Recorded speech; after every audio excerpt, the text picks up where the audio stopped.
Monday, November 30th, the Council Committee on Finance. I understand that state law currently requires that the following announcement be made at the beginning of every remote public hearing as follows.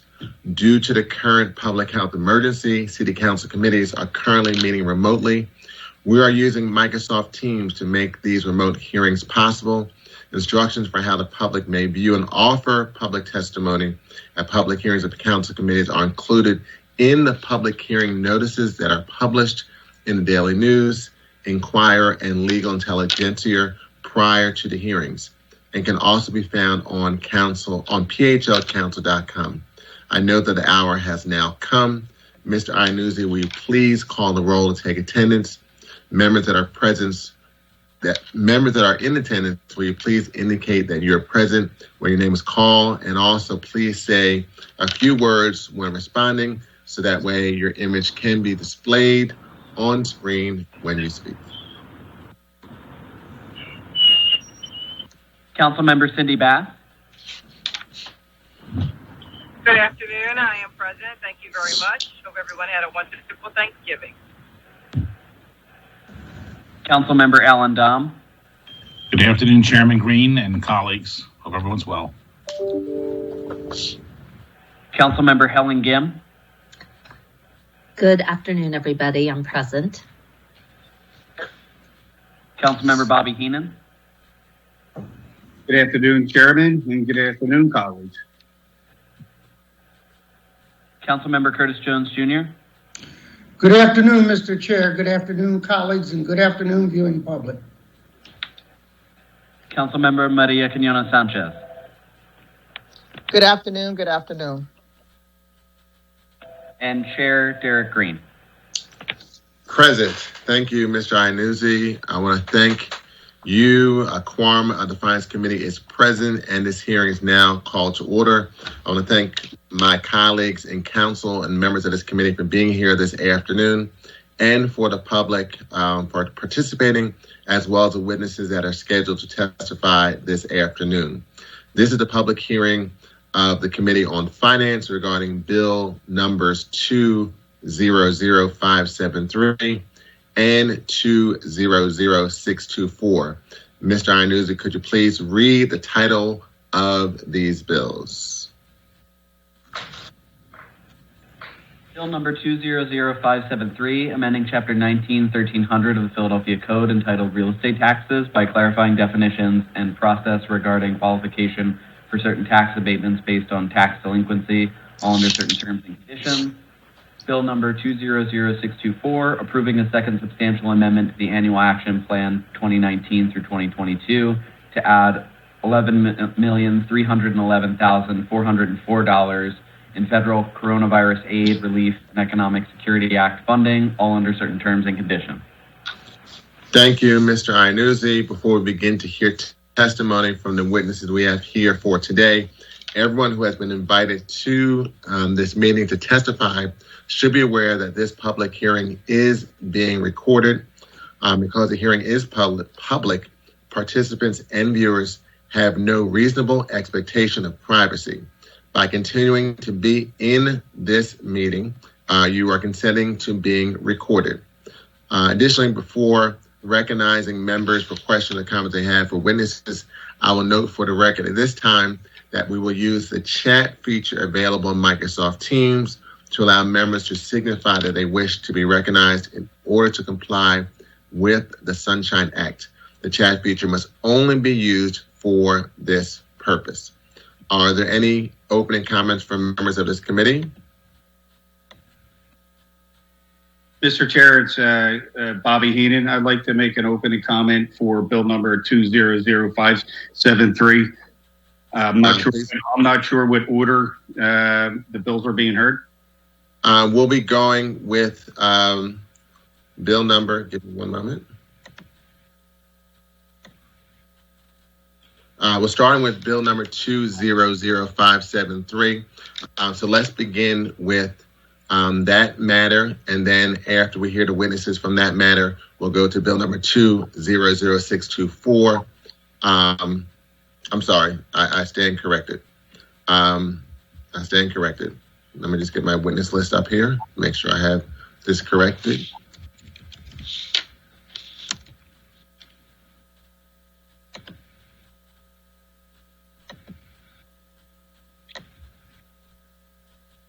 Yeah, I was incorrect. We're going to begin with bill number 200624.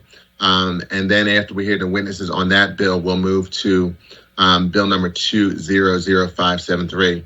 And my understanding, you would like to provide opening comments on bill number 200573, correct? That is correct, Mr. Chairman. Okay. So once we finish the witnesses for the 200624, we'll have your opening comment before we take witnesses on bill number 200573.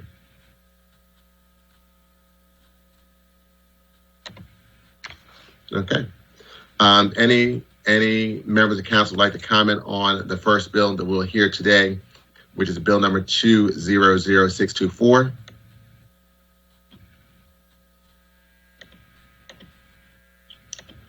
Seeing none, I would like Mr. Iannuzzi to please call the first panel of witnesses we have to testify this morning. I believe that is Melissa Long. Ms. Long, once you come on, please state your name for the record and then proceed with your testimony. Good afternoon, Council Member Green, other members of the Finance Committee, and members of City Council. I'm Melissa Long, Director of Division of Housing and Community Development, and I also have here with me my colleague Karen Fegley from the Commerce Department. I'll be presenting testimony on behalf of the administration on bill number 200624, which is the second substantial amendment to the city's annual action plan 2019 through 2020. This bill allocates approximately $11.3 million in community development block grant funding through the Federal CARES Act to address emergency COVID-19 housing and community development needs.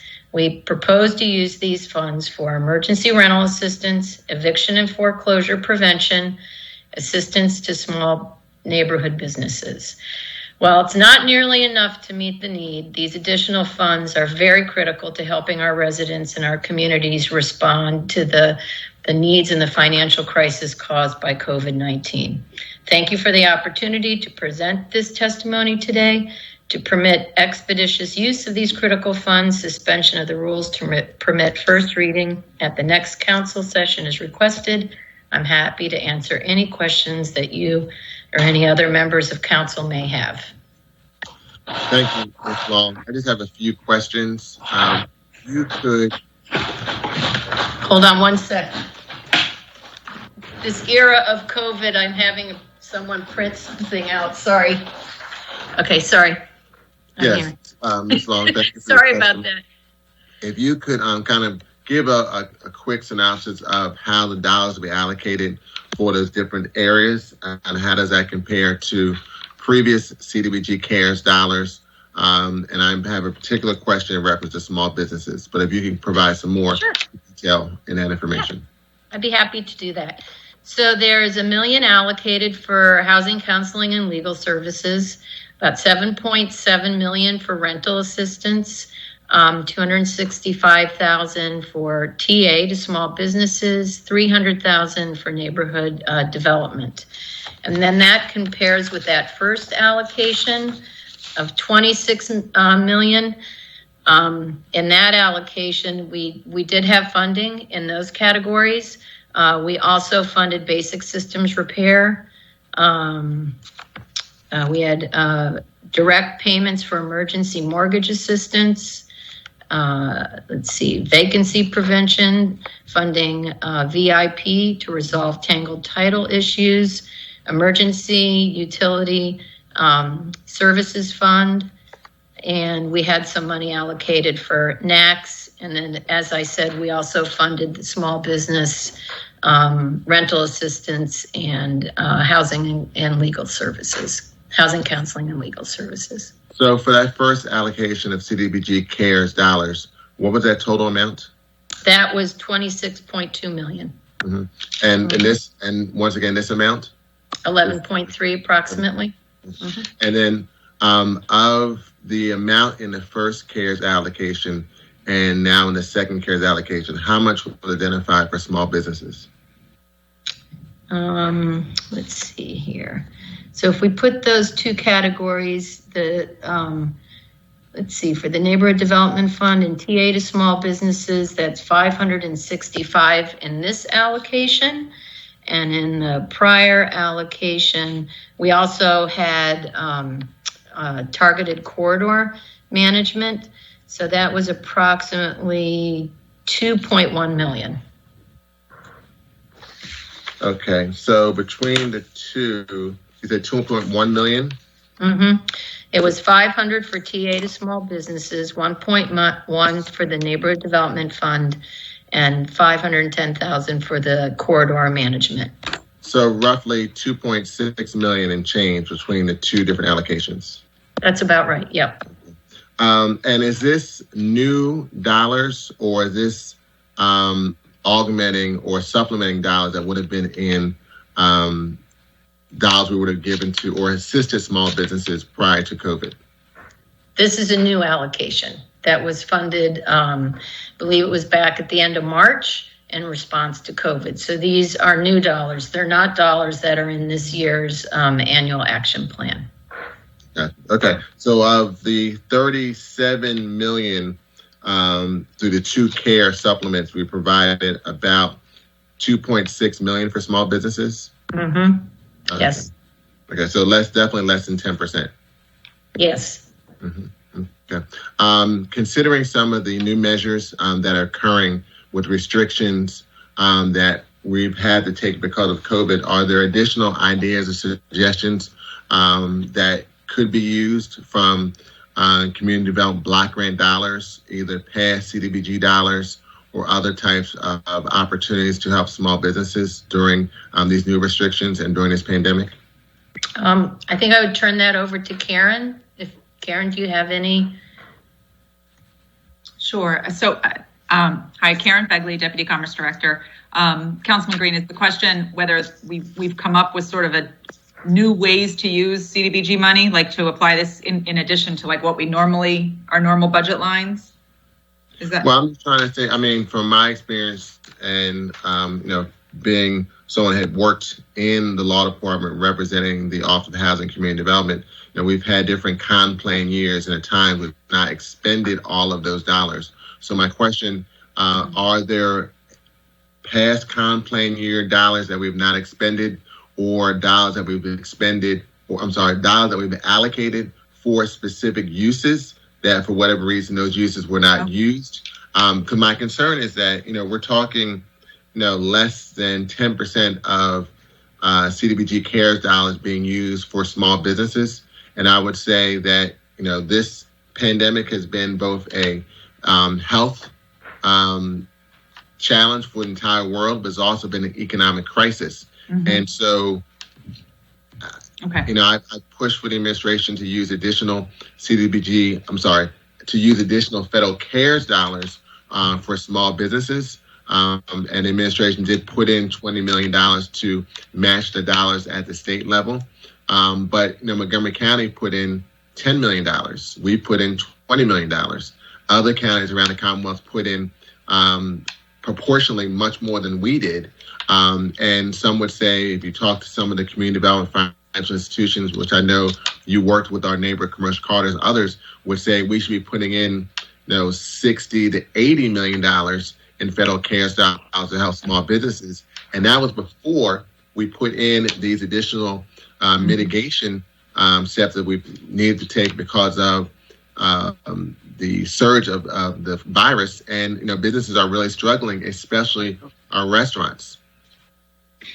I mean, absolutely. I could talk on and on about the needs of small businesses. Of course, as the administration, we're weighing that with significant other needs and other costs. Do you want to answer your first question? There was not sort of every year we balance our CDBG budget. So sometimes there's some loose change, so to speak, from prior years, but it's nothing significant or additional this year in comparison to past years. So this amount of COVID money, the 2.6, is sort of our additional money that went into businesses for this year. The other thing, just for matter of correction, Councilman, that the city initially put in 20 million to match the CDFI program. There was an additional 10 million, so it was 30 million in total. The critique might still stand, but I just wanted to make sure that was. I'm happy to take corrections when I'm not accurate. So I'm glad it's 30 million, but 30 million is still. It's still left a very large need in just the businesses that apply to that program, and that was a subset of our businesses in the city as a whole, for sure. And so let me just say a couple of things. I know some members have questions. So are you stating that both Commerce and Department of Housing and Community Development have gone through all past con plan years and have identified that any dollars of con plan resources that have been allocated for any entity and have not been used for whatever reason, those have been identified that are actually being used or have been reallocated? I can answer that. Yep. Every year we go through a process, and each comp plan budget has a line item prior years reprogrammed. So we have that then is applied, and I don't have this year's annual action plan in front of me, but I can get you that figure as to how prior years that are reprogrammed into this year's comp plan. Okay. And when you say prior years, that's all past comp plan years? Yeah. Yes. Okay. Yeah, if you could provide that, sure. That would be helpful. And then have you also looked at doing things differently in reference to how CDBG dollars have been used? I know one of the things that I've often been critical of how we as a city, and this goes over multiple administrations, how we've allocated community development block grant dollars. We have done it in a much more restrictive way than other cities have done in how they use those dollars. We have focused, just on, we have focused in, if you look in the comp plan on the Code of Federal Regulations, it gives a much broader interpretation in reference to the three main categories of how CDBG dollars can be used. One in particular, the prevention or elimination of slums or blight, is a broader interpretation that was used during the Rendell administration in reference to using how HUD 108 dollars were used to help grow businesses around the city of Philadelphia, helped our hotels to grow, other businesses to grow, and we had a much more expansive use of HUD Section 108 dollars at that time period. Considering that we're now in this economic crisis and we've used less than 10% of the CDBG CARES dollars on small businesses. In fact, even the Commerce Department really had a significant impact in the budget process this year, and we used CDBG dollars to make up some of the staff dollars for the Commerce Department. Has that perspective been changed in reference to being much more creative on how we use CDBG dollars? For example, during this budget process this year, we did a debt restructuring, which freed up about $80 to $90 million in order to solve our budget hole of $749 million. My question is, has that same type of creativity and flexibility been used in reference to CDBG dollars to use them in a much more expansive way? Well, I think especially in this year, we had, and we thank council for the bond that provided $60 million for adaptive modification and basic system repairs. And so in this year, we're looking at, in a couple months, all of those funds being expended, which left, we wanted to ensure we use some of the CARES Act money for to fund basic system repairs, and use some of the new housing trust fund to try to get adaptive modifications back up. I think in this year we were facing, as you had mentioned, we also had to looked very creatively for some program income that enabled us to fill some gaps. I think back in the Rendell administration, we were receiving at that time a substantial, our allocation was much larger. And we also had the great benefit of matching some of those funds with funds through the Pennsylvania Housing Finance Agency. So I think in this year, it was to try to make sure that we were trying to get back to fully funding the basic system repairs, making sure the Commerce Department, because of the cuts that they sustained, we could keep the level that we had last year. So I think, Ann and team and Karen and folks, we worked very diligently to try to keep it at the prior year's funding. And I'll make this last comment before I open up to council members Gim, Dom, Kiana Sanchez, and Jones in that order. And I just had to push back a little bit. Yes, the allocation was much larger then. I remember when our con plan dollars, specifically community development block grant dollars, was significantly higher. Even during the Obama administration, it went down because of sequestration. Believe it or not, during the Trump administration, CDBG dollars and con plan dollars actually went up a little bit. But the reason why we were able to do more is because we did more things from a program income perspective and doing more types of loans, which provided more dollars to the city of Philadelphia. Other cities historically have been much more expansive and creative with their use of CDBG dollars. For example, Cleveland, for a number of years, has provided more dollars from a low interest loan perspective as opposed to grant perspective. So as their CDBG dollar allocation went down because of reductions at the federal level and sequestration during the Obama administration, their direct allocation went down, but their program income had been going up. So their amount of money stayed level because of the fact they were doing things a little more creative way as opposed to just doing everything from a grant perspective.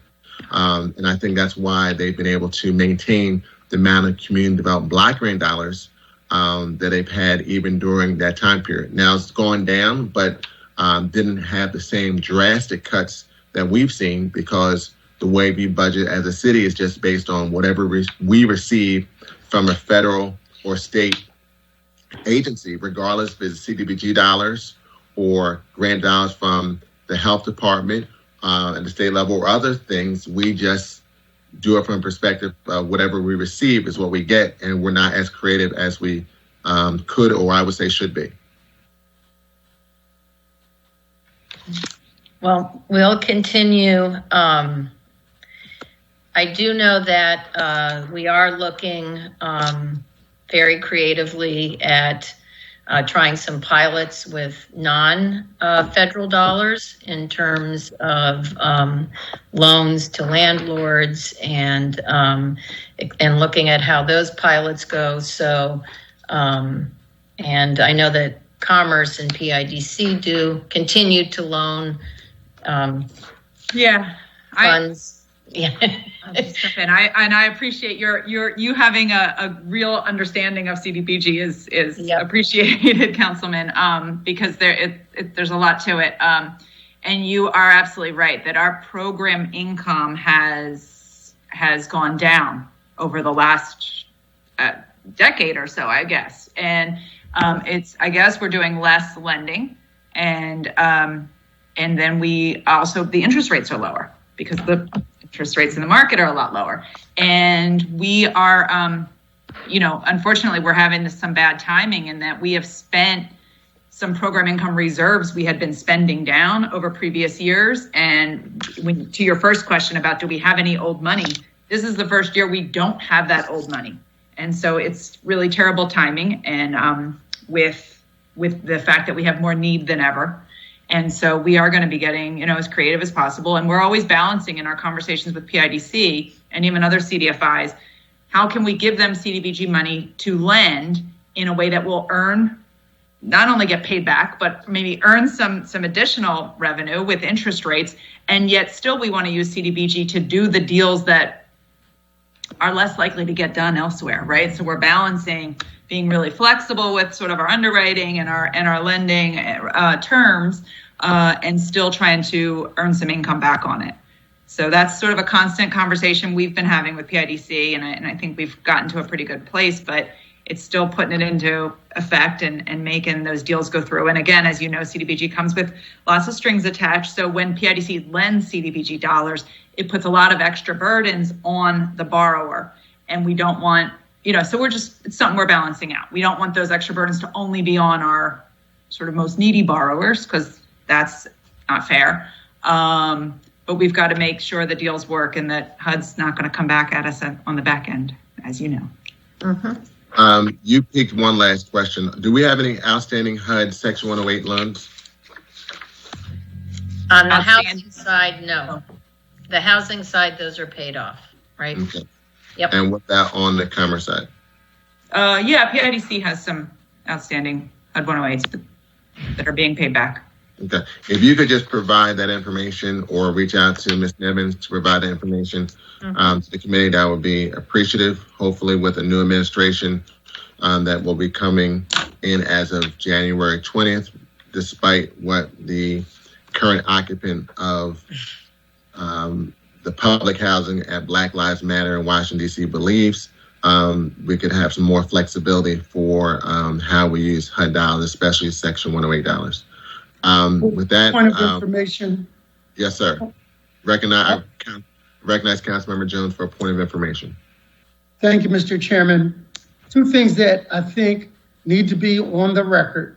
One, that over the past 10 years, in spite of Republican and or Democratic administration, CDBG dollars has consistently decreased to the city of Philadelphia. At the hiatus of the city, I believe our appropriation was closing in on $83 million annually. Mm-hmm. I think we may be half of that. Yeah. Yes. And it traditionally, back when I used to lend CDBG dollars, I recall that most cities, because of the strings attached, didn't bother to lend CDBG dollars because it is so cumbersome and difficult to make borrowers and lenders find common ground. So those two things you mentioned, Mr. Chairman, are being creative. We have to be, and we have to look outside the box, particularly going forward, to be able to use some of this, some of that, to make what is necessary for the situation in Philadelphia. Mm-hmm. Thank you, Councilmember Jones. I agree with the essence of your comments, but we somehow find a way to be creative when there's a will to do so. As I was saying earlier, during the Rendell administration, a number of hotels that are in our Center City core, HUD 108 dollars were used because that was to prevent blight. There have been some restaurant chains, some that deal with long distance or marathons, also were a beneficiary of HUD Section 108 loans. So when there is a will, there is a way. To your point, Mr. Chair, UDAG grants used to be used, urban development action grants, that once you lend it out on the first rotation, when it came back, it was discretionary dollars. Yeah. So we need to find some more creativity, to your point. Thank you, Mr. Chair. Absolutely. Yeah. Absolutely. Thank you. And I will also point out, and I think, in prior testimony, we have been strongly advocating at our local HUD office and in Washington, because, these regulations haven't been looked at. What are we in, year 46? Like almost some 46 years, right? And we looking at the public services cap, right? Or the caps on using money for economic development. So we have also been advocating for changes that we believe can be done at a regulatory. They don't require congressional action. So I just wanted to note that we're also looking at that, and for HUD to provide some more flexibility in terms of their regulations too. But we will continue to look at ways that you're right, that we can try to increase our program income back to the city. I'd like to recognize Councilmember Gim for a question. Yes, thank you, Mr. Chairman. And thank you, Melissa, and to your team for all your work. I just wanted to express my gratitude for, being able to work together, particularly on programs like diversion that had you and your whole staff kind of, rushing to meet urgent needs on a pretty tight timeline, and then managing the program through that. In particular, all the housing counselors that you manage, and just taking hold of biweekly conversations and all of that. It's really very much appreciated. Mm-hmm.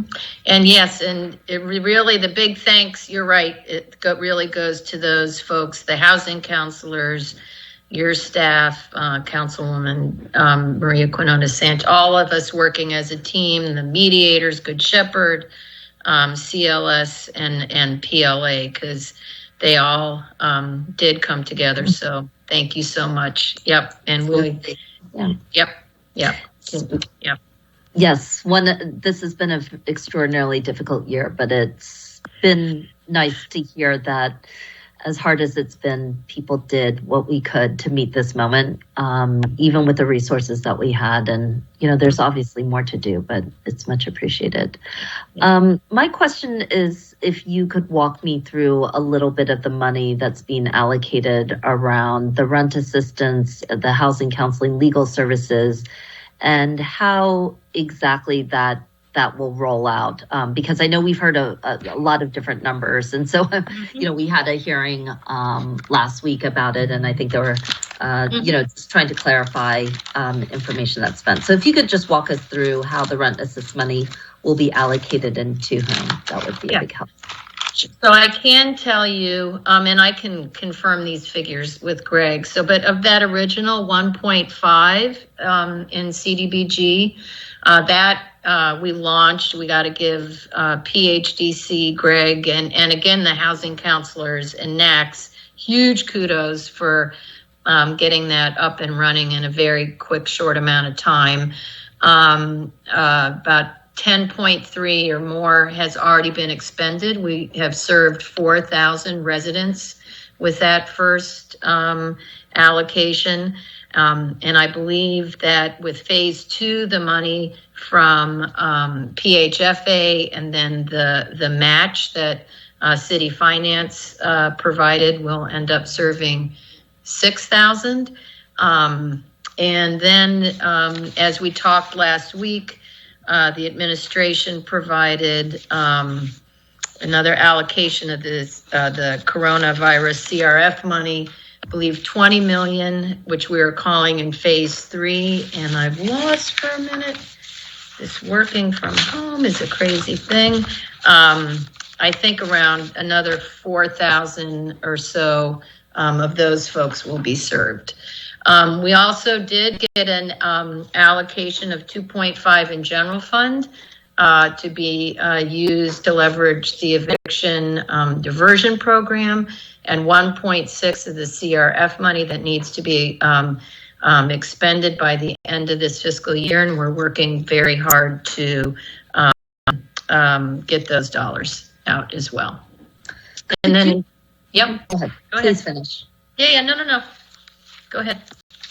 I think one of the questions that we had was whether the new money that's been allocated, what amount of that is made available only to tenants who've already applied for assistance in previous rounds? Is any of it available to new applicants or through diversion or? So I think what we're working on now, I know it's phase 1, 2, and 3. So what we're working on now is the money that has to be expended by the end of this year. Mm-hmm. So we don't have to send it back to Washington in phase 2. For some of those folks where the landlord wasn't participating, there's going to be the tenants will receive funds that they could use toward rent, and so that will be expended this year for those folks that didn't get approval in phase 2 that we're calling phase 3. And then so what we're trying to do Thank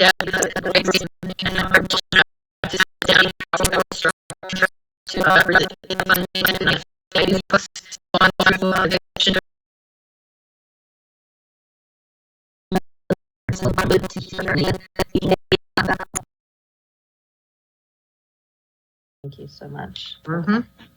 And then I would add, there will be some of the additional funding too is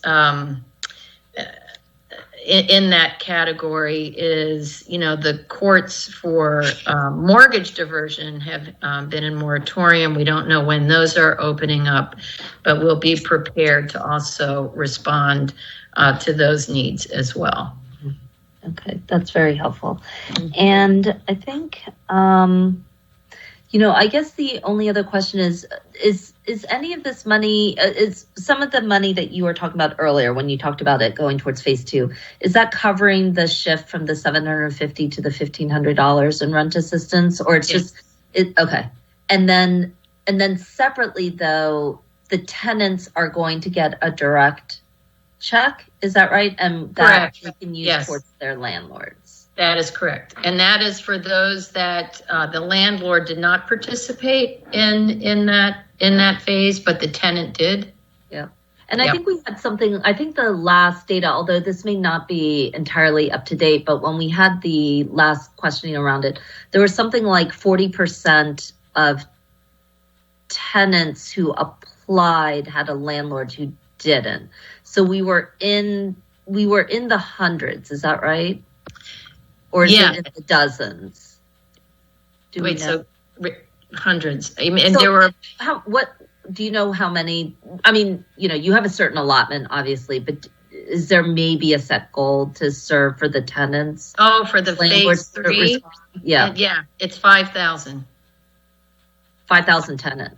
5,000 tenants could get a direct. And that's in phase 3. That's what we're calling phase 3, where the tenants had applied and the landlords did not. And again, I can triple verify these with Greg and provide you with that updated breakout. I just wanted to express my gratitude again to you for hearing that concern that had happened and then moving pretty quickly to make sure that those tenants were covered. I think when we saw that tenants do their due diligence to apply, we want to make sure that they have a chance. Yeah. And that's big kudos to Greg and all those folks at PHDC who literally, seriously are working 24 hours a day, 7 days a week. Yeah, absolutely. Yep. Please, absolutely. Again, I think Greg was very clear about tracking that information, which, you could obviously say these people had an incomplete application. You chose not to do that and instead analyzed it, took a look at the need and made sure that nobody would necessarily lose out because you had an uncooperative landlord on the other end. But I want to just say, express my gratitude to you and your team, and we'll continue to be in touch. So thank you very much. Thanks. Thank you, Mr. Chairman. Thank you. I'd like to recognize Councilmember Don for questions.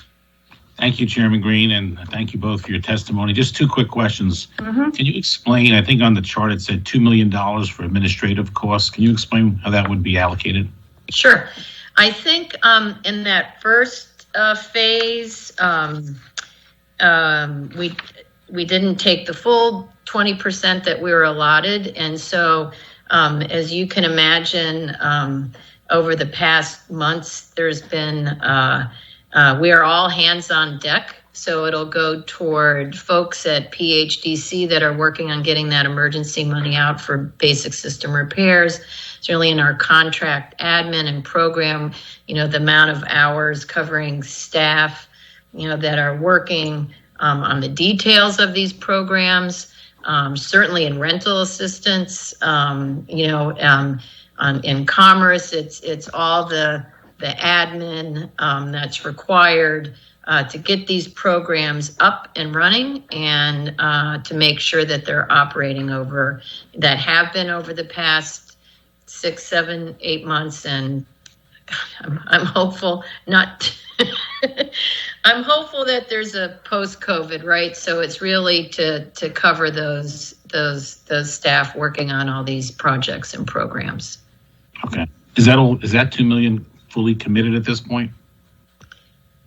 Yes. Oh yeah. Yep.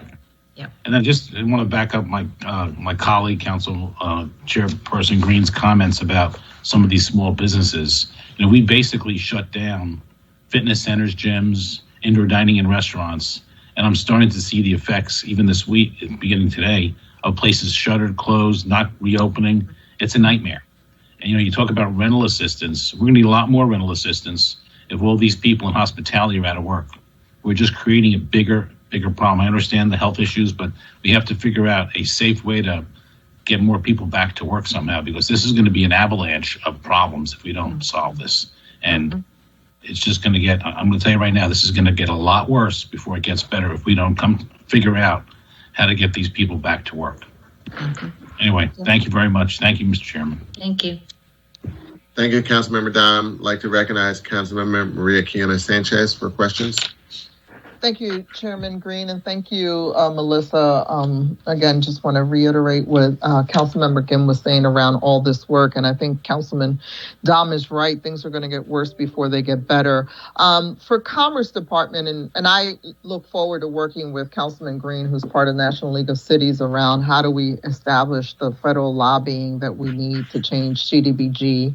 And increase it and allow more flexibility.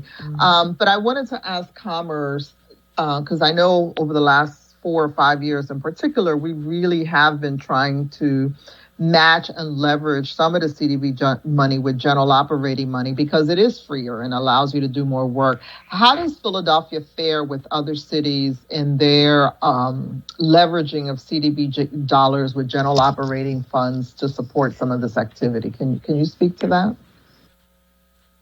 That is a good question. I don't have any data on that. I would say, I'm sorry, I forget who said it earlier. I think it was Councilman Jones. A lot of cities use very little CDBG for economic development because the strings attached don't lend itself really easily to working with businesses. But I don't know what the breakdown would be in other cities. That would be interesting to look at. Well, we should, again, tap the National League of Cities resources we have with our chairman. I think, Mr. Chairman, that is an important piece, and maybe through your connections, we could really have an honest conversation about that. Because I know those of us who've advocated to do more for business corridors, and I'll get to my questions around commercial corridors and how we're going to move forward. The CDBG money should be leveraged, and we should be matching it accordingly. And when I talk to my colleagues in other cities, they do a lot more of that leveraging than we've done. And I agree with you. I think that the Section 108 loans, I have been a proponent of Section 108 loans not being just a loan pool of hotels for the city of Philadelphia. I believe that Section 108 should be utilized as we even look at the stimulus package that we're looking at now in council and how we look at infusing money back into the commercial corridors. They're Center City and Center City restaurants, and kudos to Councilman Dom and Heenan and others who've really worked to open up the industry. But the fact of the matter is all those businesses are not going to survive because they can't be small, quaint restaurants in a COVID world.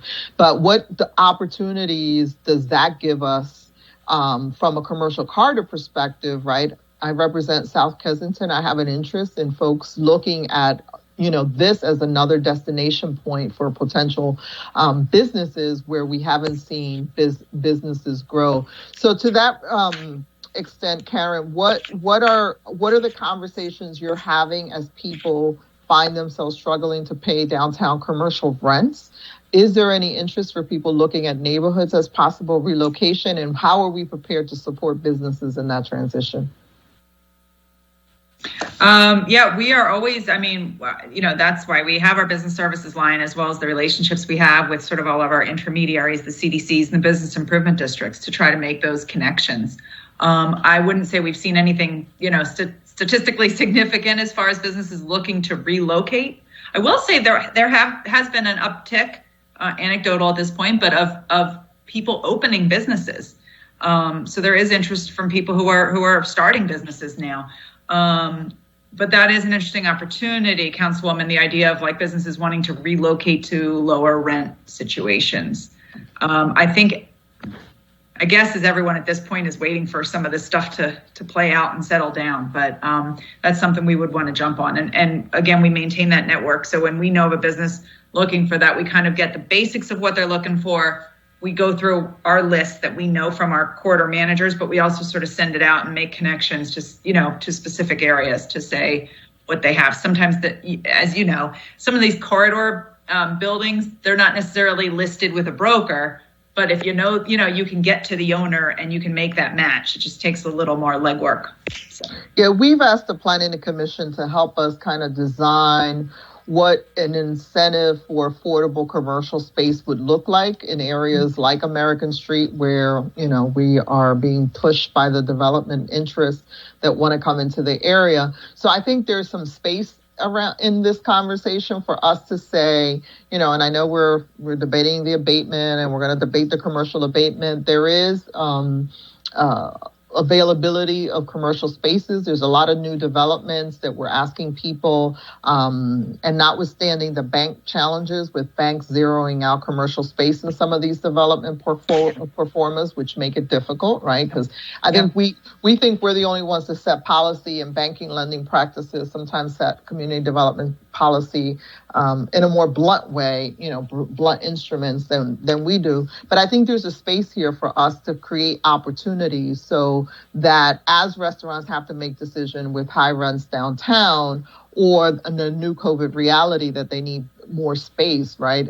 I know we have a vaccine and so forth and so on coming, but in that time, some people are going to make it or break it. And I think that we need a strategy for how we are going to promote our commercial corridors and our neighborhood opportunities, right? Let's not waste that crisis to create another opportunity. So in that regard, Karen, what would you say are the 1, 2, 3 things we've learned through this crisis, both from the COVID and later on with the looters, around our commercial corridor work, and what do you see us doing different moving forward in this process? Well, a couple of things that I think we already knew, and I've had this conversation with many of you. I know you knew it too. That some of the things our businesses struggled with was having their paperwork in order, right? Having their finances in order, having their taxes in order, and that made it that much harder for them to be able to take advantage of any of the relief programs that were out there. Previous to this, it was hard for them to take advantage of maybe getting a loan to be able to grow.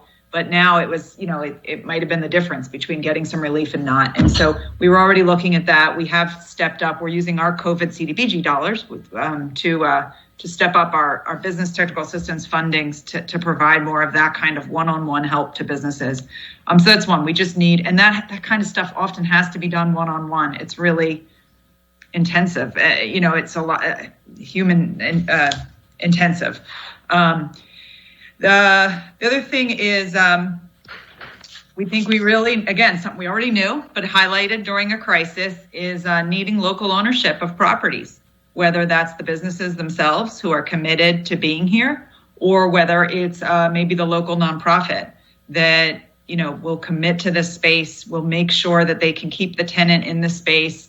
If that's something we can subsidize in some way, it allows them to keep rents reasonable. It allows them to attract make sure that they have the type of tenant and the good store mix they need.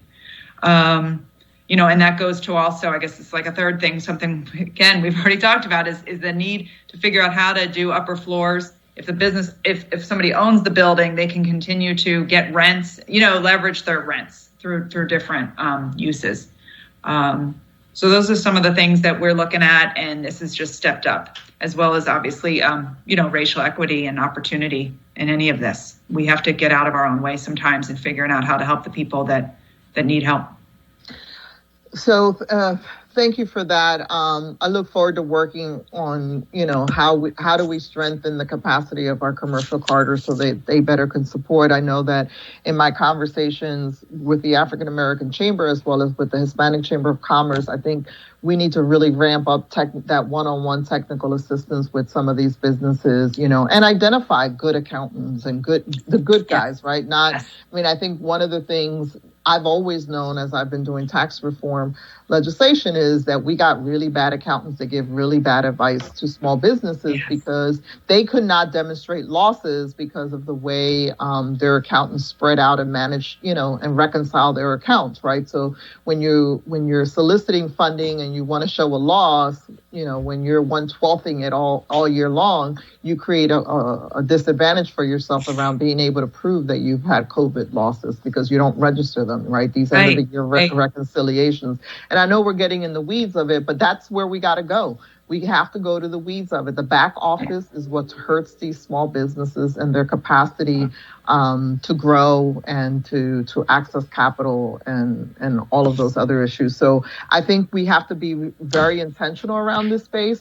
The other area, and I know you heard it, and you've heard it from the commerce side, from the businesses, the restaurants and others.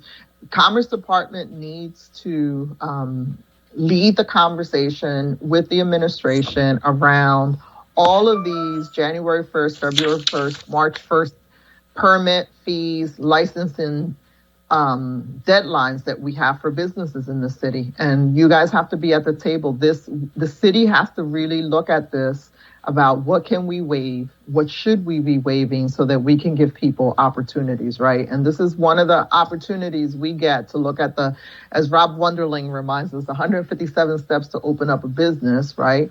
And the 50 steps and fees that you have to pay to stay open. This is the time where you guys should be at that table talking about this and really coming back and saying to us, do we really need to charge all these things? Is there a more equitable, more just way of the application of the regulations and the fees so that we can give people a breather? Because again, January 1st, February 1st, March 1st are major deadlines for small businesses to pay fees and fines and permits to the city. And we should be leading that discussion. So I hope that with your new leadership coming in and as your team really looks at what role you're going to play in a smarter recovery, that you guys are leading that discussion. It can't be a revenue one at this point because, we, as Councilman Dom says, if restaurants aren't open, people aren't working. If people aren't working, they ain't paying the rental assistance. And I feel like we're just, moving from Peter to Paul, as opposed to saying what is the most strategic investment that government can make in this. So I look forward to those many conversations and the national conversations. I think we have to change, if we learned anything through COVID, CDBG, how we do it, how we leverage it, how we invest on it has to be very, very, very focused. And it has to be focused differently because we saw the disparities. And it can't be a moment. As the Urban Coalition says, this is not about a moment. This is about a movement. And that means that we have a lot more work to do on this.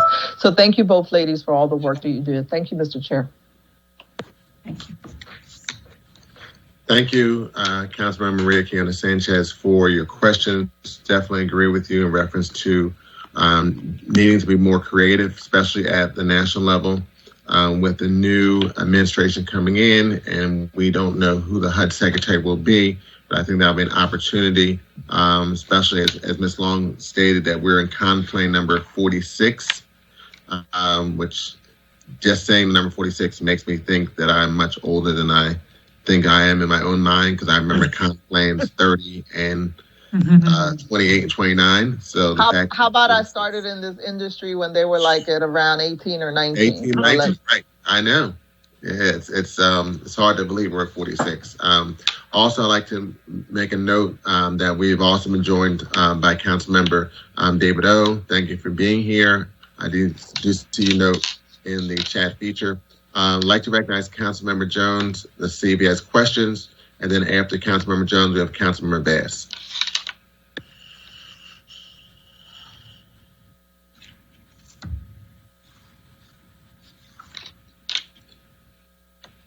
I'm not sure if Councilmember Jones had additional questions beyond his point of information earlier. So we will now move to Councilmember Bass, and we'll come back to Councilmember Jones to see if he has any questions. Thank you. Thank you, Mr. Chairman, and good afternoon to everyone. How are you? Good, thank you. Good, thanks. Good. So the first thing I wanted to say is I wanted to thank you all for all of the work that you all are putting in. And these are very trying times, very difficult times. I hear from our businesses all of the time about how they're struggling to survive. I hear from, regular, everyday, average folks who are also struggling to survive. We do a food distribution.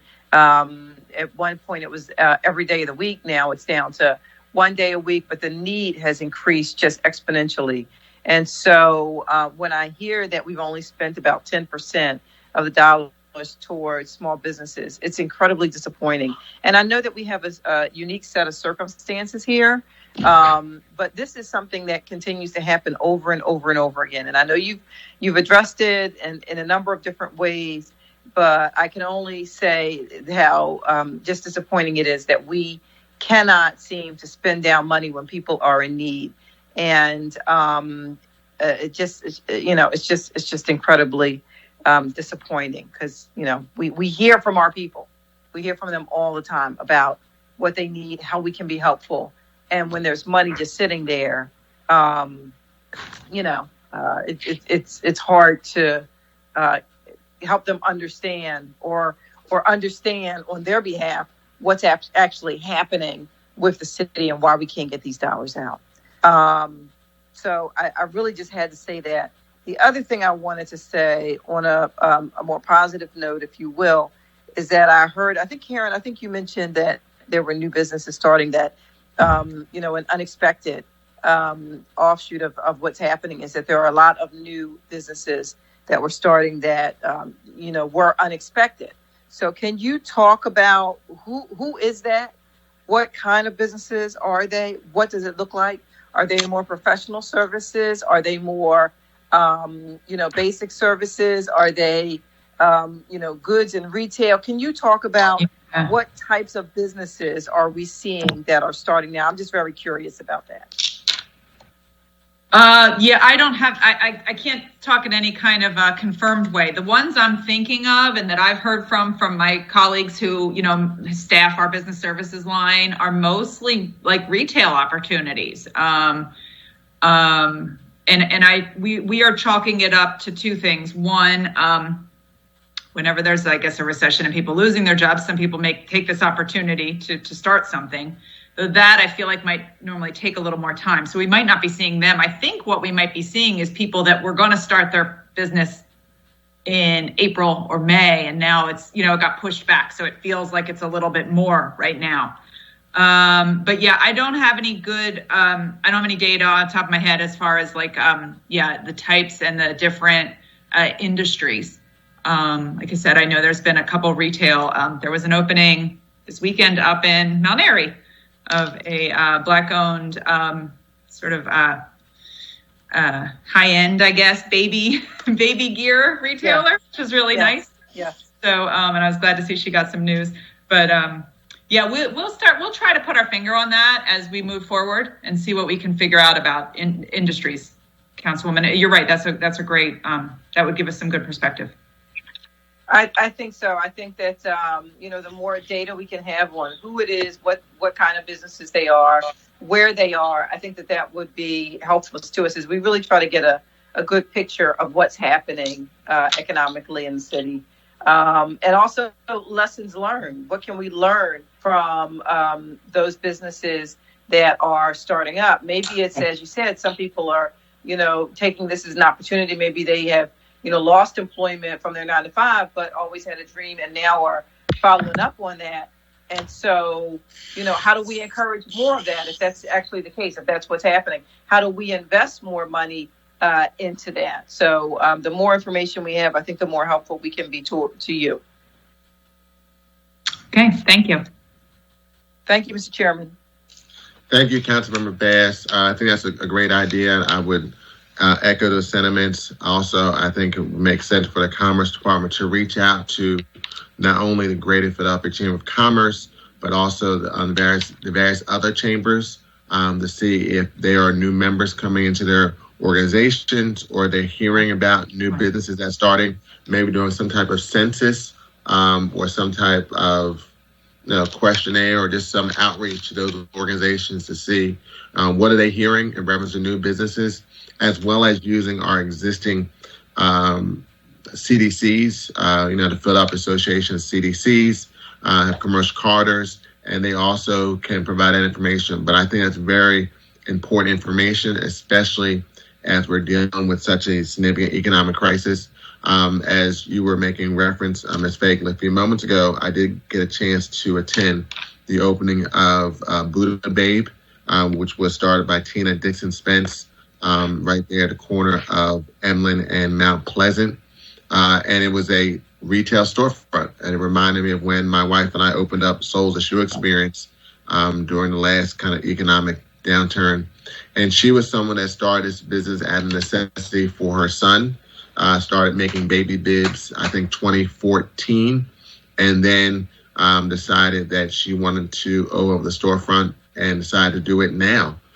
So she expanded her business, and she had already had an online business, was doing other type of opportunities, and had the opportunity to open up a storefront. So having that information, I think, is very helpful, because then you can also start to drill down and find out, what are the challenges those businesses are having, and, what led them to start their business, and then also following back up with those businesses, say, end of the second quarter or end of the third quarter, to kind of get a sense of how they're doing now, and then we can try to tailor additional resources and assistance to those businesses. Councilmember Dom, I believe, has a comment, and also if Councilmember Jones has any additional questions for this panel, you can be recognized after Councilmember Dom. Thank you, Mr. Chairman. Just a quick comment. I'm fully in support of new businesses opening up, but I just want to remind everyone that the cost to open a new business is far greater than the cost to support an existing one. And usually the supporting of the existing one is a lot more jobs for our residents of this city. So we need to do both, but I just want to make sure that we have the focus, as Chairman Green originally said, on those existing businesses that are really suffering. They are hurting big time right now, mainly because of this virus, for no other reason. So whatever we can do to support them, we need to do. Thank you, Mr. Chairman. Thank you, Councilmember Dom. You are absolutely correct. We have to chew gum and walk at the same time. I do want to follow up one thing that Councilmember Bass stated in reference to, the fact that of the CDBG CARES dollars, less than 10% are being spent on small businesses. From the total amount of CARES dollars, well, let me just step back. We're looking at about $32 million, I think, between the CDBG CARES and then total federal CARES dollars have been spent on small businesses. If you could provide the total number of federal CARES dollars that came to the city, I'm sure that's with both Rob DeBoe and or Marissa Waxman and Sarah DeWolf, who have that information, but just curious what the total amount of federal CARES dollars have come into the city, because it looks like, based on the information you provided, about $32 million have been allocated for small businesses of the 2.1 of CDBG CARES, and then at $30 million that's going to be provided as small business dollars to help augment the state program. So I'm just curious what the total amount. I'm sure that could be a quick text that can be sent to get the total number of dollars that have come into the city from the federal government of CARES dollars. Okay, we'll get that. Okay. Seeing no additional questions by members of this committee for this panel, Thank you all for being here.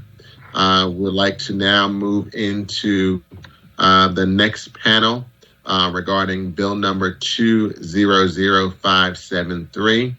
I believe we have our Revenue Commissioner Frank Breslin to testify as the only panelist, only witness on this panel. I also note that Councilor McKeenan has an opening comment he would like to make in reference to this bill. Thank you, Mr. Chair. I just want to make a brief comment on bill number 200573. Misclassification workers is an unlawful practice. It's already against the law on the local, state, and federal level. But it is happening not just here in Philadelphia, or it's happening all over, but it's happening all the time. In some cases, the misclassification of workers become a major political and policy issue. We've seen it most recently during major fights between drivers of ride-sharing services and the service owners. But it also happens in the healthcare industry, childcare, and beyond. Simply put, the misclassification of workers is an unlawful practice of labeling a worker as an independent contractor instead of an employee. These are not arbitrary terms. These are defined through the Fair Labor Standards Act, which is a federal law, the economic realities test, and years of case law. In order to be classified as an independent contractor, the person performing the work must have the right to control and direct the work that they do and how it is done. If a worker is under the direction, supervision, or control of another person or entity, they are an employee, not a 1099. That is also in accordance and in line with the federal IRS law. Why does this matter? It matters for lots of reasons, but here are two issues that I want to address today specifically. One, when working people are misclassified, the city loses tax revenues that are due. Two, when working people are misclassified, they are not entitled to the protections afforded as an employee. These protections include everything from workman's compensation to unemployment benefits to wage and hour laws. This council body has made it abundantly clear that they support expanded protections for working people through countless of pieces of legislation in this year alone, let alone the past 5 to 10 years. But we cannot overlook what is staring us right in the face. Thousands of workers, thousands of people who are being taken advantage of and left behind because they are misclassified by corporations who are trying to cut costs. I see worker misclassification most often in the construction industry, which is why this bill is important. The law is clear. The only people on the construction site who can lawfully be classified as independent contractors are those who own, operate, and are licensed as trade-specific contractors. On job sites throughout the city, there are hundreds of workers today, as we speak, who are receiving either cash payments or who are being unlawfully classified as independent contractors. This bill simply says that someone who is reaping the benefit of a tax abatement needs to ensure that they are remitting all the taxes that are owed to the city, including wage tax. If an applicant is found to have misclassified any workers and therefore is found to have failed to remit all wage taxes due, they are not able to collect the benefit of this tax abatement. This bill will not solve the problem of worker misclassification, but I hope it will bring attention and focus to this issue. And thank you for your time, Mr. Chairman. Thank you, Councilmember Heenan. In that regard, if we could have Mr. Iannuzzi call the first panel, actually the only witness for this panel, testify for this hearing this afternoon. I believe that's Mr. Frank Breslin, our Revenue Commissioner. Please state your name and then proceed with your testimony.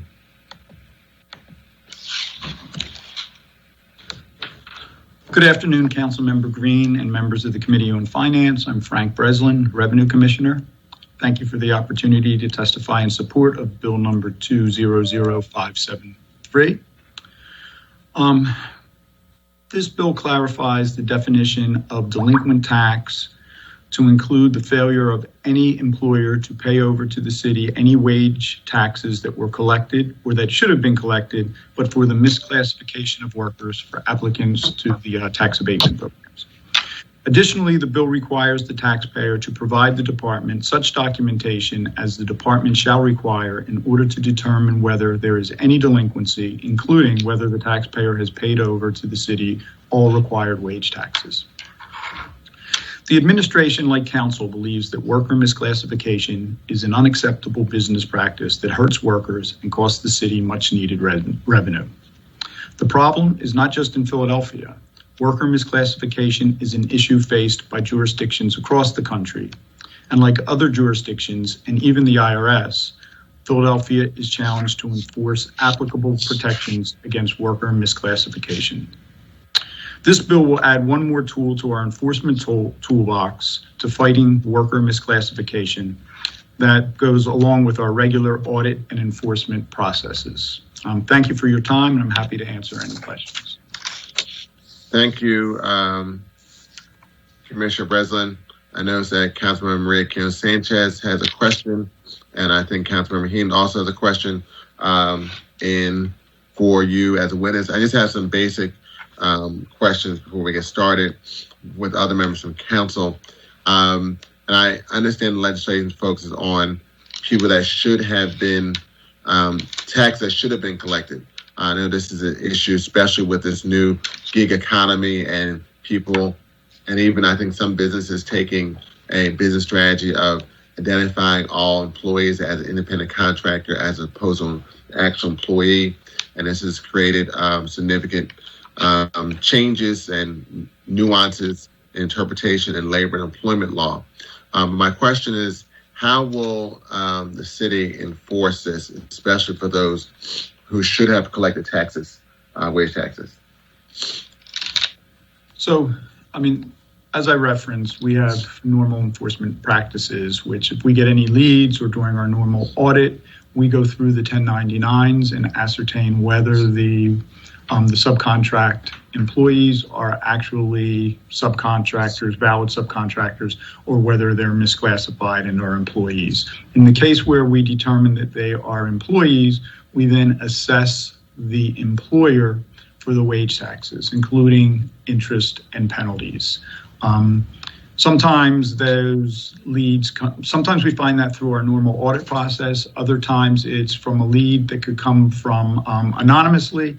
It could come from an employee who contacts us and says they're misclassified. Sometimes it's through our tax discovery program, where we find a business was not reporting to the city, and when they come in, we make the determination that they're not actually a business. They should have been an employee, and we have the employer information, so we'll look at the employer. So there's a lot of different ways this comes in. I think this bill helps us in one, it just explicitly puts worker misclassification into the definition.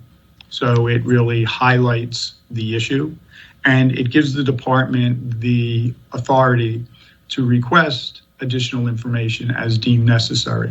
So in the case where we feel that there might be worker misclassification in an abatement applicant, we could ask to review the 1099s and make that determination. I don't think it's something we would do on every case. We wouldn't have the resources to do that. You kind of actually opened the door to some other questions that I had in reference to tax discovery. So you said that L&I and revenue are working close together because one of the issues that I believe has been a concern for some time, that you have certain businesses that are getting a license to do business in the city of Philadelphia, that are an out of city business, but they are not paying at the level of taxes they should be paying. So I want you to expand a little bit more on that connection between L&I and revenue, because I believe that's an issue that's been ongoing. The L&I has a process where their investigators go out on site. So, and they do an investigation process to determine what contractors are on site and whether properly registered. When they make the determination that a contractor is not properly registered, then they send us those leads. At one point it was monthly. I'm not sure what the frequency of those coming in right now are, but they send them to our tax discovery unit. Then our tax discovery unit will contact those businesses and set them up for business tax. We've been kind of splitting. Some of these can get fairly complex. So we make a determination, and we've been feeding more of these cases to our auditors now than actually to our tax discovery. But it goes to one or the other. Our auditors are used because not only do we want to get the business registered, so usually we do that by contacting the business and asking them to file the applicable returns with us. But it's self-reporting. So we don't want to just accept what numbers the taxpayer sends, because they may be underreporting at that point. So our auditors can really dig in and see if those numbers make sense based on industry standards, based on the footprint that particular business has in Philadelphia. And so if we have to, we'll get in and actually do an audit to determine that they're paying the appropriate amount of business tax. And also we'll look at their wage tax structure to make sure they're paying the appropriate amount of wage tax and not misclassifying workers as subcontractors. So I want to broaden the conversation beyond just contractors.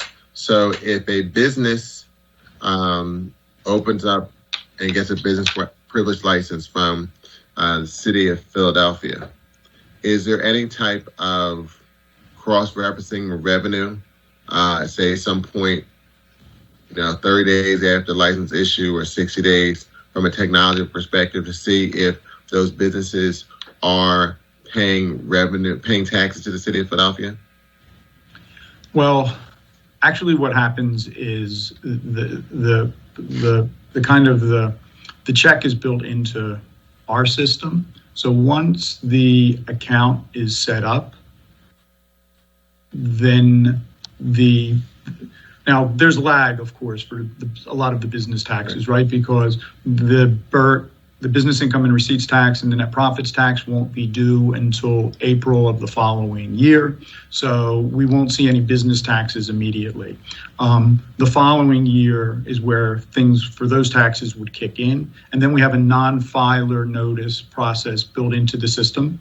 So once we get past the due date and the return has not been filed, a non-filer notice will go out. Eventually, if the taxpayer doesn't respond to the non-filer notices, it escalates to something called a code enforcement complaint, where there's actually a judgment placed against the business for every return that has not been filed. So about a year after a business privilege license has been issued, you're saying revenue is sending out some type of notification of non-filing? Yes. I'm not sure the exact time frame, because it gets complicated with you have the tax return due in April.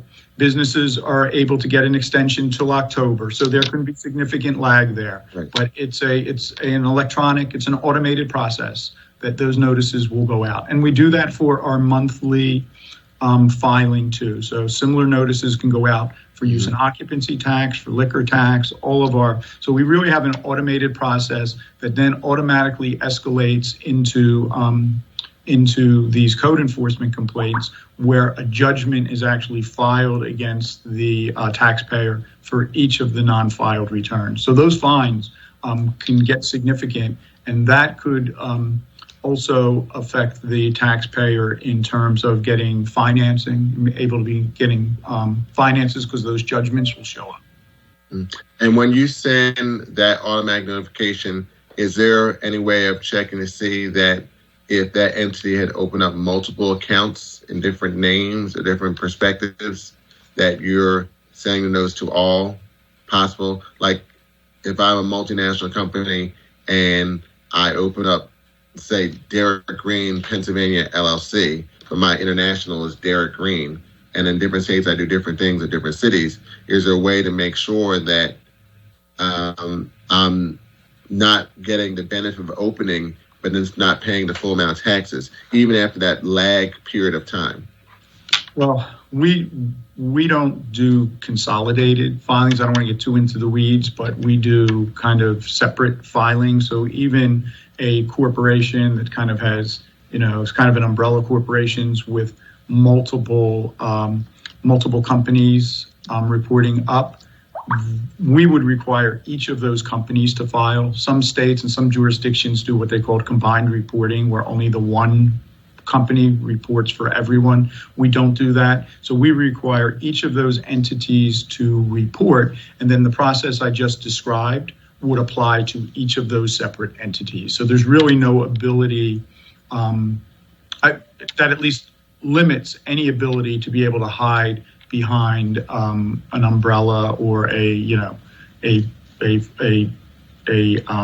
forgetting the word, but a kind of a one single overarching entity. Okay, so you're saying there's no ability to hide? I think that would significantly reduce it. I mean, I've been in tax compliance long enough to know that, there's always an ability of taxpayers who are willfully trying to avoid us to do that. And that's where our compliance processes come in. And we're trying to minimize that as greatly as possible. And I think that the system that we have in place really helps with non-filing once a taxpayer is registered, right? So that process that I just described is all based on the fact that the taxpayer was properly registered with an account. That's why we have our tax discovery unit. They're really looking for businesses that are coming into Philadelphia, non-resident businesses operating in Philadelphia that are not registered, because those businesses are not on our radar. So we have to go and actively search them out. Okay. I may have some follow-up questions for you, maybe in a different form than this regarding this issue. I'd like to now recognize Councilmember Maria Keno Sanchez to be followed by Councilmember Heenan. And if any other members have questions for Mr. Breslin, please indicate in the chat feature.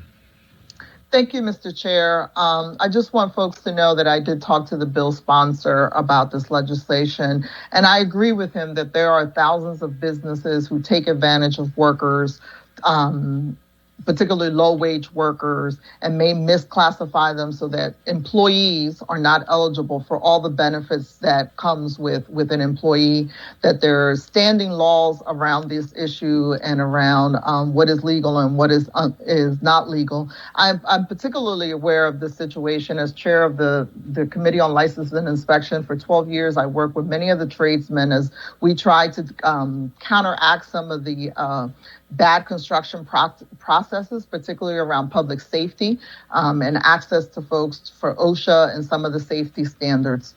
But what are the unintended consequences of legislations like this that don't have regulatory definitions outlined about how we can systematically make sure that the application of this enforcement, because it is done by complaint, does not trigger or highlight a particular constituency? Who am I talking about? Undocumented workers. Undocumented workers with no pathway, given the federal regulations, to no pathway to citizenship, who risk themselves already by going through the process of getting an EIN number for what?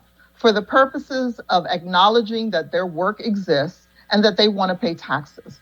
And those workers have no other recourse then to be classified as 1099 workers until we have federal laws around immigration reform. So while I agree with the bill sponsor that there are people with creative accountants who create whatever loophole, and as our revenue commissioner alluded to, if you are a bad actor, you're going to act badly and you're going to figure it out, and you're going to pay an accountant who's going to help you figure it out. However, when you put this law that, again, is triggered by complaints and can target particular industries and particular workers with no protections for them and no pathway for them, I have to call it what it is. While the intent may be one, the unintended consequences is that undocumented workers who play a significant role in small businesses and in the construction industry could become targets in the application of this law. Now, do I believe that this administration wants to do that? No, because we call ourselves a sanctuary city. We call ourselves pro-immigrant. We say all of those things. So I don't believe that the Revenue Department would willingly target these constituents. But because this is going to be triggered by complaint, I do believe that there are people in these different industries that will target them. And what will happen? They're going to target particular contractors and developers who we know may use non-union labor, right? And they're going to target their workers on those construction sites. Again, the people on those construction sites that are 1099 workers, if they could do it and have it a different way, they would, but they don't have a different way. And they're forced into these situations. What we don't honor is the fact that they're willing to go through the process of getting an EIN number to document their work. So if they ever have an opportunity for a pathway to citizenship, they have proof that they have been contributing members of society, and so that they can pay taxes. And a conversation that has been ongoing, with the sponsor of this, we had this conversation before, and I think we can never get to a space, because until we have immigration reform, we're going to have unintended consequences for undocumented workers. And so for that reason, these pieces of legislation, while not intended in that way, there's no other way for the communities that I represent to see it any other way than they're potentially being targeted. And do I agree that they're bad actors? Absolutely. Unfortunately, I've learned in my 13 years in council that there is no law for ignorance and bad actors. People who want to be bad are going to be bad, and they're going to figure it out. So in that regard, I want to ask the commissioner, because I think you stated this to the questions to the chair, is this is going to be triggered by complaints. How do we ensure that the application of this isn't discriminatory against undocumented workers who have no recourse? So, the process for this I was speaking about this, but also generally in tax discovery, that's how generally worker misclassification cases come in through complaint.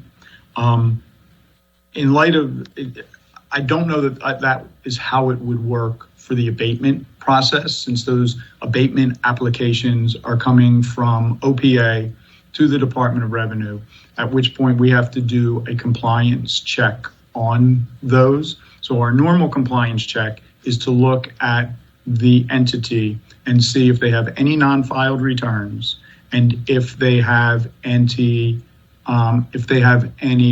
delinquencies on their account. If they filed all their returns, they're properly registered, they have no delinquencies, then we approve it, we let OPA know, and they move along with the approval process. So this legislation doesn't dictate specific procedures to us. So I think what we would look at is we would need to utilize some type of a screening process to determine companies that may have some indication of misclassified workers. We haven't determined that. Just from my years of compliance, I could, think out loud, and it might be something like look at companies where, based on the amount of revenue that the company is generating from their business income and receipts tax returns, and a look at their payroll, that those numbers are not in sync. At which case we would say to that company, we want to see your payroll records or your 1099 records to make a determination whether they're misclassifying. That would be one way to look at it. It would be some type of an indication. I don't anticipate most of these coming in through the abatement process as being by by somebody giving us a tip. That's already happening. If somebody wants to do that process, they can do that now through the tax discovery unit. I mean, we have a tax fraud hotline where they can actually do that anonymously and send that to us, and we would review that. So there are really two separate processes that are taking place and would be done separately. This would require some piloting of some type of a screening process, and we're not there yet. We haven't determined what that process would look like. So when will this be enforced, and when? So you don't have regulations. How long do you think it would take you to promulgate regulations for this, and at what point would you be enforcing this? We would. I don't know if there was an. Don't recall if there was an effective date on this. So we would start drafting regulations. That would be my policy group, and I don't know the time frame off the top of my head, but I would say we would have, regulations in 3 to 6 months, and then we would and then we would have to work up a process for this. That we're challenged like all departments right now with COVID requirements and staffing. So that is something that I'd have to discuss, but we would probably start piloting something at least small scale as soon as the regulations come out. We would try to put a procedure together. And I think that, again, I would have to talk to my compliance team and get their thoughts, but I would think that we would look at our normal compliance practice is to small scale pilot different types of programs, screening processes, and then identify which ones are effective. We don't want to be spending resources looking at lots of 1099s or W-2s if it's not, because that's an administrative burden for the applicant as well as for the department. So we don't want to be putting taxpayers through that process if there's not really a reason for it. So do you agree with me that this potentially could be have unintended consequences for folks who have no other way to work and pay taxes than through an EIN number and a 1099? Yeah, I'll say generally, I think that anytime we do a compliance program, we try to be conscious of any unintended consequences it could have, or any specific group that it could be, unintentionally harming or affecting.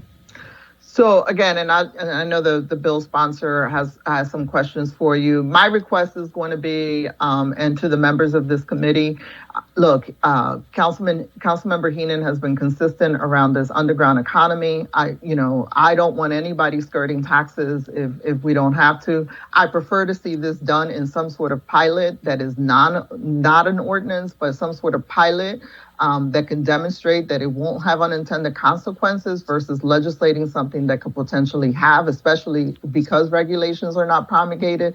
And so, I'm going to kindly request, Mr. Chair, that the council members seriously consider doing this in some sort of pilot format with regulations spelled out, where we will be able to protect and honor what we say as a sanctuary city, and we will be able to protect and honor workers, 1099 workers who have no other recourse but to serve in that way, that in the spirit of what we're trying to do to cure this problem of potentially people skirting this process, as opposed to legislating and I think sending a bad message at given this moment in time, where we are and the need to keep people working, and all of the other conversation we just had around small businesses, around commercial businesses, many, particularly in the downtown commercial business, who could not survive without the undocumented labor force that we know makes up the majority of our hospitality workforce. So thank you very much, Mr. Chair, and I'll let the bill sponsor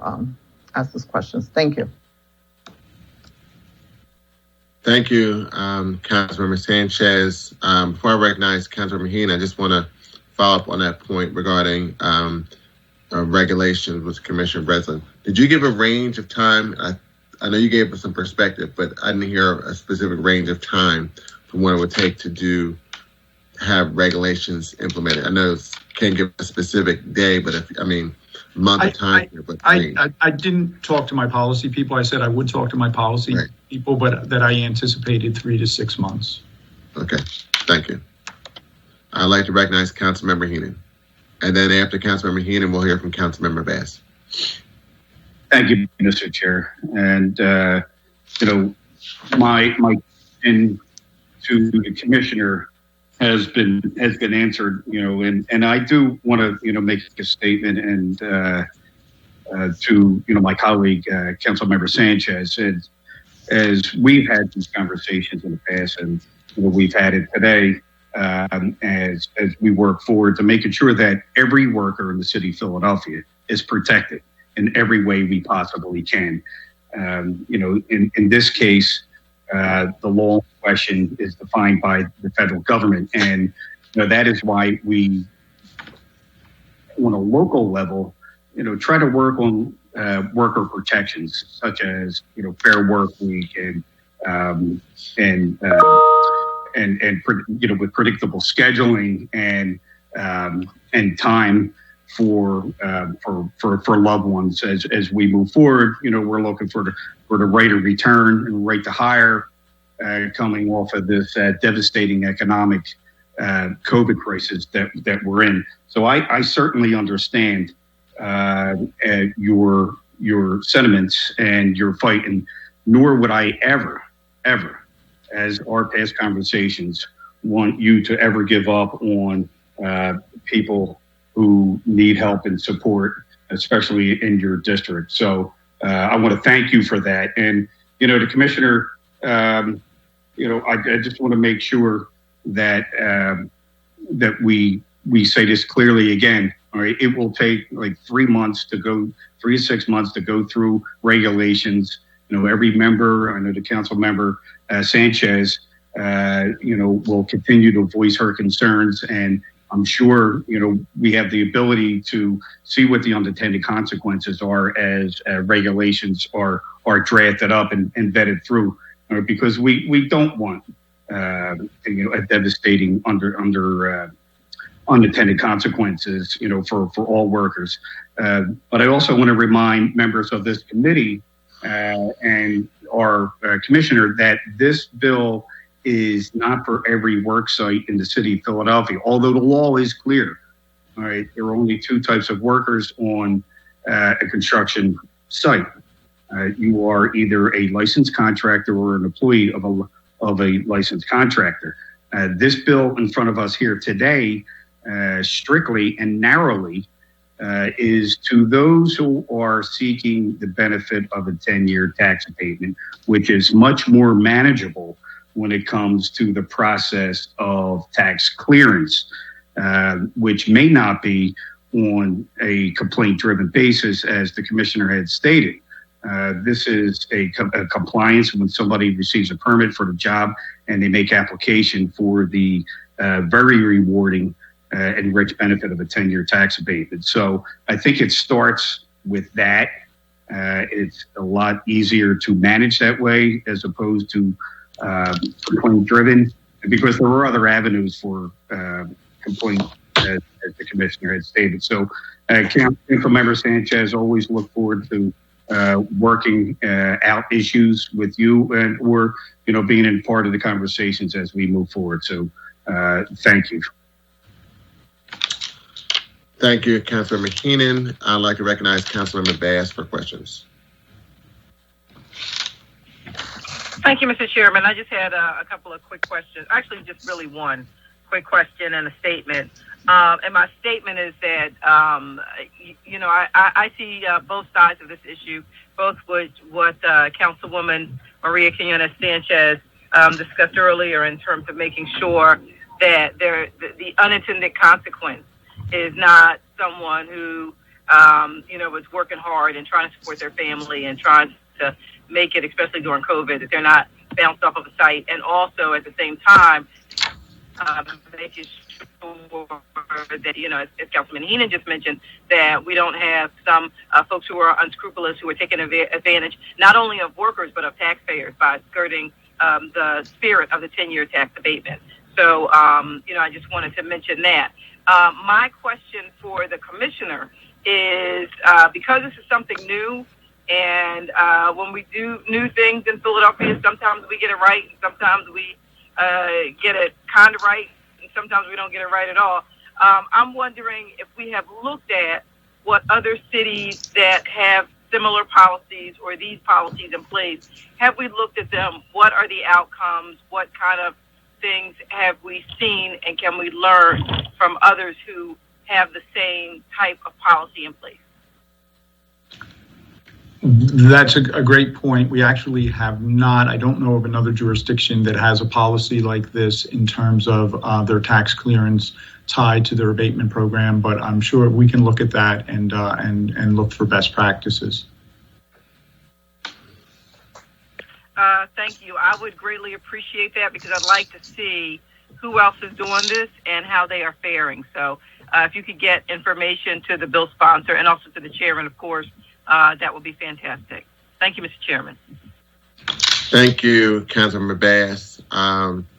Want to make a final call for any additional questions by members of the committee for Mr. Breslin, or if there were any additional questions for the other panel that testified on the prior bill.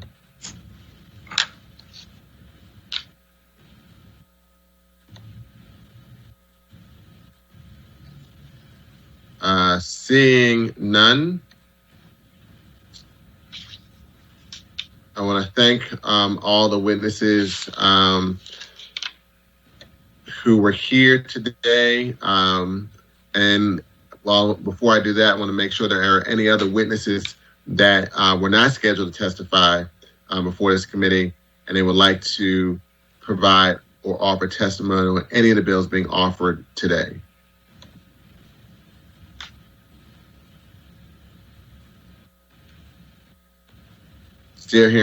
Still seeing and hearing none. I want to thank all the panels and the witnesses for their participation. We value all of your opinions and perspectives. I now invite all the panels and witnesses to please disconnect from the meeting before we go into our public meeting. We'll now pause the proceedings briefly as the participants leave the hearing.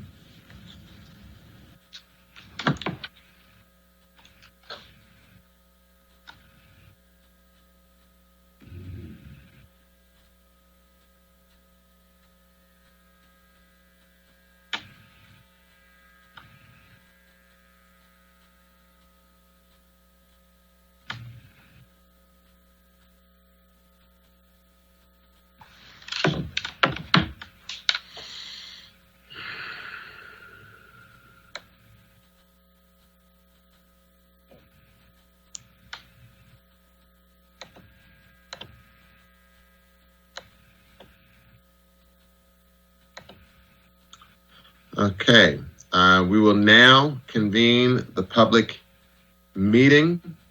Mr. Arnese, will you please call the roll to take attendance? Members that are in attendance, please indicate that you are present when your name is called. Also, please say a few brief words when responding so that we can see your image displayed on screen in our beautiful Microsoft Teams platform when you speak. Councilmember Bass? I am present. Thank you. Councilmember Dom?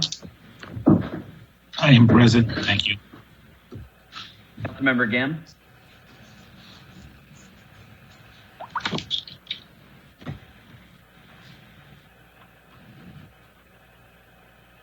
Councilmember Heenan? I am present. Thank you. Councilmember Jones?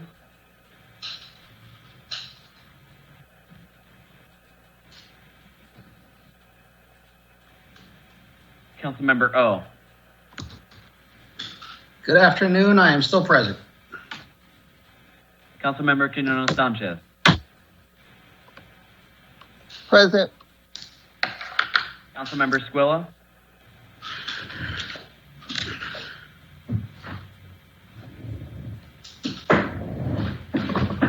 And Chair Green. I am present.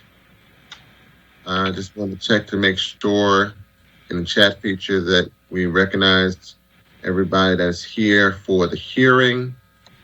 I know that earlier today when we called the roll, Councilmember Gim was present, as well as Councilmember Jones. Hopefully they will be back as we're about to take the vote and move forward with the public meeting. I believe Councilmember Jones will be back in a few moments. Give us a second.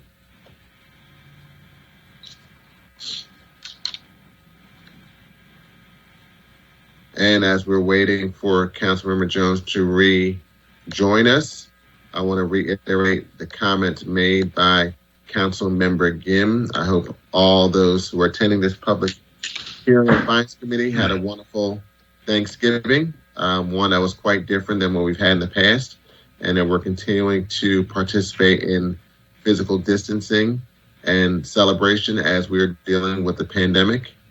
Which was a good portion of today's hearing was debating and discussing how we're going to provide additional resources based on this unfortunate health issue that's impacted everyone, not only in the city of Philadelphia, but also throughout the world. I see Councilmember Dom has a comment. I'd like to recognize Councilmember Dom. Thank you, Mr. Chairman. I just want to make a comment that it seems like Councilmember Sanchez has some good points. Councilman Heenan, I understand his issue. Is there any way that this can be resolved, not hurting one or the other, and find some middle ground here?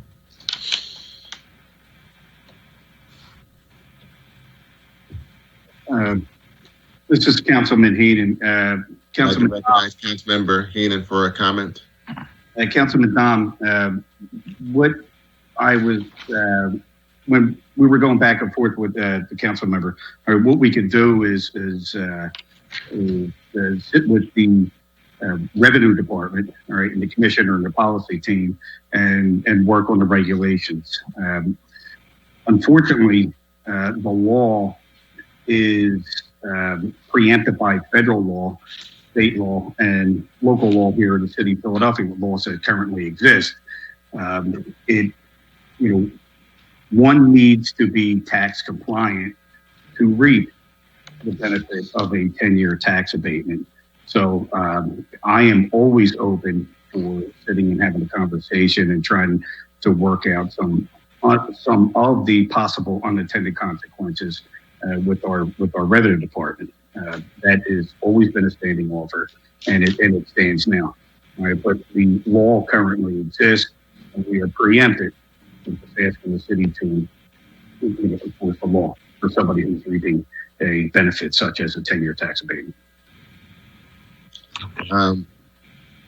Councilmember Dom, before I recognize Councilmember Sanchez, Councilmember Jones needs to be let back into the meeting via Microsoft Teams. So if the tech staff could allow Councilmember Jones to come in.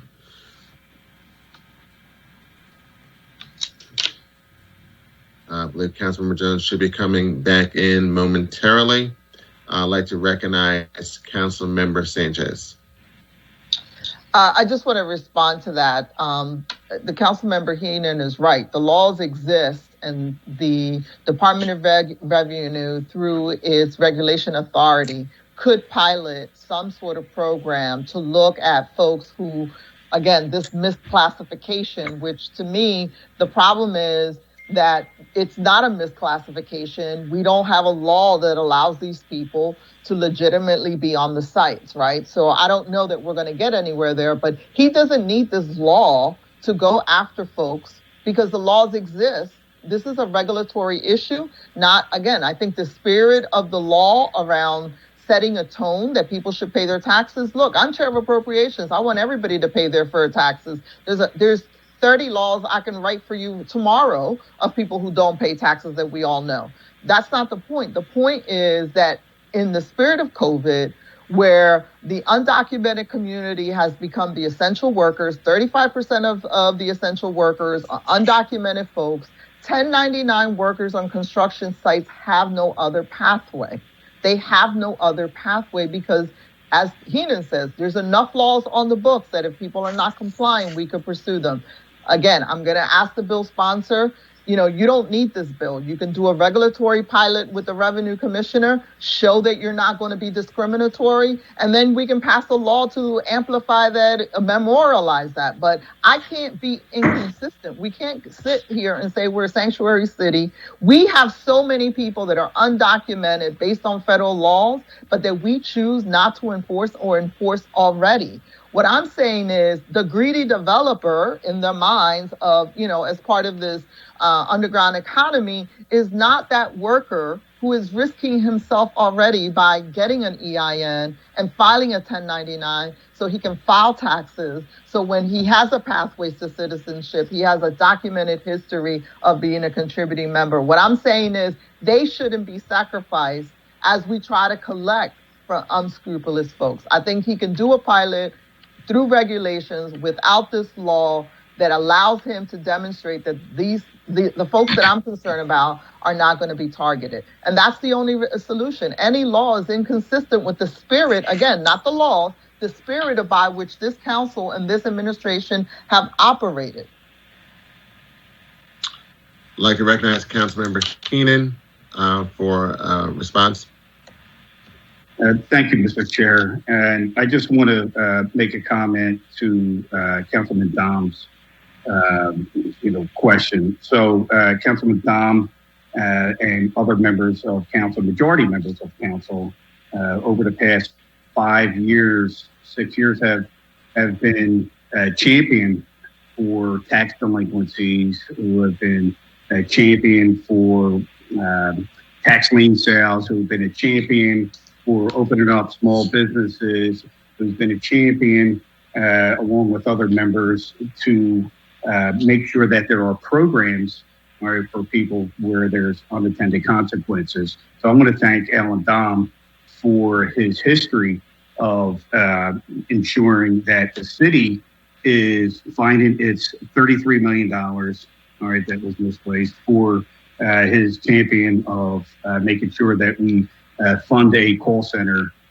to recoup a lot of our misclassified or misrepresented taxes that haven't been collected, and also authorizing the revenue department and the law department to seek damages for outside the county for those who are tax delinquency. So I do appreciate his statement. What this bill simply does is it further clarifies and expands the definition of delinquencies for somebody who is applying for a tax benefit. It's just a further clarification for a developer or an owner who is supposed to be tax compliant anyway. So this is just yet another definition, that is specified specifically for our revenue department. And we can certainly work on regulations, and it's my hope, because we need a pilot program for that. I think we just need to be clear and defining what misclassification is and what a tax delinquency is and means for someone who's applying for a tax abatement only. And this strictly applies for a tax abatement applicant only. So thank you. I'd like to recognize that Councilmember Helen Kim is also present for the public meeting. Mr. Chairman? Yes, I'd like to recognize Councilmember Dom. Thank you. Thank you, Councilmember Keenan. I guess, look, I'm in favor of people paying their taxes. There's no question about that, okay? What I'm not in favor of, though, is hurting people during this pandemic in a way that would really set them back. And that's my concern. I'm trying to figure this out, if we can find this way to accommodate both of you so that we don't have this issue. And that's really what I'm trying to get to. I don't want to hurt the people that have no other way of making money right now and are suffering dramatically during this pandemic. If the pandemic was over, maybe it's a different story, but we're in the middle of a crisis right now. So that concerns me. But by the same token, I don't want people not to pay their taxes. So how do we resolve that? That's the question.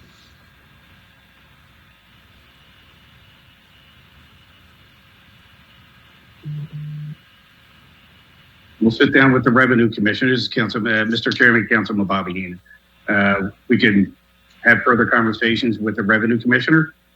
These are laws that are on the book, and we're applying it to a tax abatement only. And we can try to figure out, just as we have with real estate taxes, programs for people, just as LUPA and other types of considerations. But, we don't make up the IRS code. We don't make up the state code.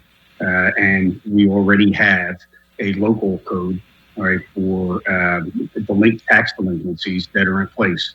So, yes, we can sit down. We can, talk about a delay of some sort of, through regulations on when it can be implemented. But I don't think we should waver on what is law and what is not law. I'd like to recognize the fact that Councilmember Spula has also joined us as well.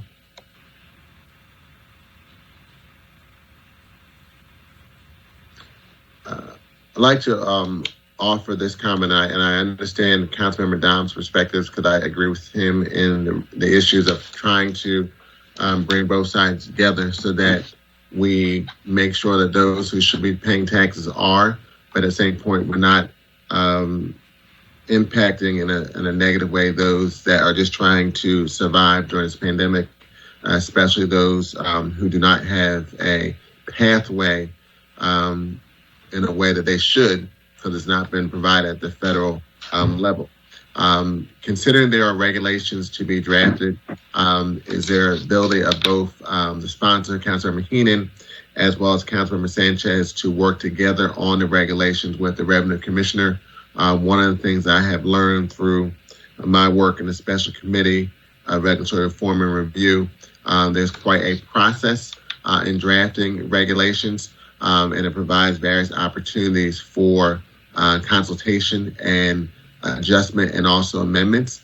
And I'm thinking by both parties coming together to work collaboratively with the Revenue Commissioner, that maybe we can find a way to identify those businesses that should be doing the right thing, but at the same point, not trying to impact or negatively hurt those that need assistance. Thank you. Thank you, Mr. Chairman. Mr. Chairman, this is Bobby Heenan. I am going to be calling this up for a vote, unamended. I'm willing to, as offered, to sit down with the Revenue Commissioner on regulations. I don't think they're in any kind of hurry. All right, but I want to remind everybody, all right, this is simply applying laws that exist currently. They exist, all right, now, and applying it to somebody who is reaping the benefit of a 10-year tax abatement. Right? This is not penalizing workers in any way. This is protecting workers. This is ensuring that the folks who are exploiting our workers in the city of Philadelphia do the right thing before they receive a benefit from the city of Philadelphia, like we have in a lot of other cases. So, right, the laws exist, and it only applies to the 10-year tax abatement. And there are only two types of workers that are on a construction site. This law already exists. We're not changing it. You are a licensed contractor, or you are an employee of a licensed contractor. So those two things have proper training. They pay taxes. They have workman's compensation, right? And they pay taxes. So all I'm asking through this legislation is that people pay their taxes before they reap the benefit of a 10-year tax abatement. That is hard to dispute. So I am going to be calling this up. And yes, I am willing to sit as stated with the Revenue Commissioner to work on regulations, right, to try to work things out. But laws exist. I'm not going to ask anybody to break the law. That's all I have, Chairman.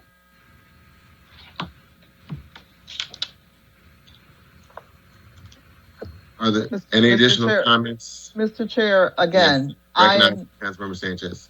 again, I am chair of appropriations and I've been working on collection strategies with UPA and TAP and everything else. There's no one more that wants people in compliance than I do. But there is no way, and this is why this conversation has never progressed. There is no way. Hello? Okay, I'm sorry, I got frozen there. There is no way that you can enforce this without the recognition that people don't have a way to meet that legal threshold. Now, we could use many examples of laws that exist that are unfair. In fact, the entire immigration debate is based on that. There are kids in cages because their parents broke a law, an unfair law, an unjust law, right? So, I mean, everybody wants people to pay and be compliant. What I'm saying is that there are enough laws in place and that this is a regulatory issue around enforcement with people who skirt the laws. Using and creating this language to double down on folks that I have no way in a regulatory process to give the revenue commissioner the authority not to discriminate, because I am recognizing, as everybody in the development community recognizes, that there is a population of folks that just cannot comply. They're still on the work site. They're not going to stop the work site. All we're going to do is further put them underground, because then they, instead of their ability to be a 1099 worker, then now they become a cash worker and they're going to be further exploited. So I understand the spirit of collection. I'm saying there's enough laws in the books. If there are unscrupulous actors, I am willing to work with the bill sponsors on regulations to do that. Passing a law and asking my colleagues to vote against the spirit by which we have operated as a sanctuary city with a recognition of people who have no other way. There's no other way. There's no regulations we can write, because the federal government guidelines are what the Councilman Heenan says. The law is the law is the law, because we can't change that. Doubling down and creating regulations when we know what the unintended consequences are not going to take us any further. The only conversation I'll have is, how do we, through regulation, target and pilot these folks without doubling down and targeting 1099 workers that we know? This is like saying we're going to shoot the victim to get to the perpetrator when the victim has no other choice. I agree with Councilman Heenan, as I have done in the 13 years I've been here. People need to pay, and they should pay, but we shouldn't use the workers as an excuse for us, our inability to enforce our already strong collection laws.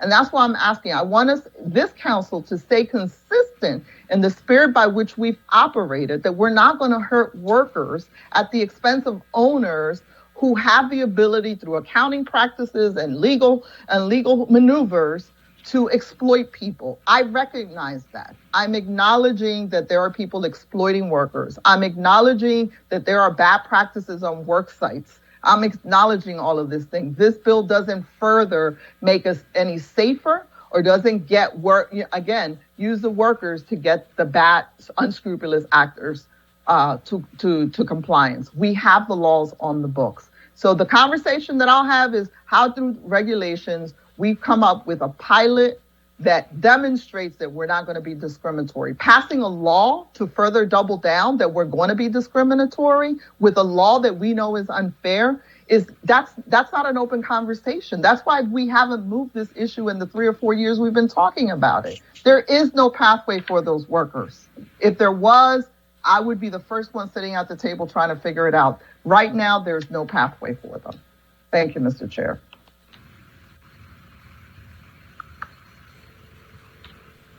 Are there additional comments from members of this body?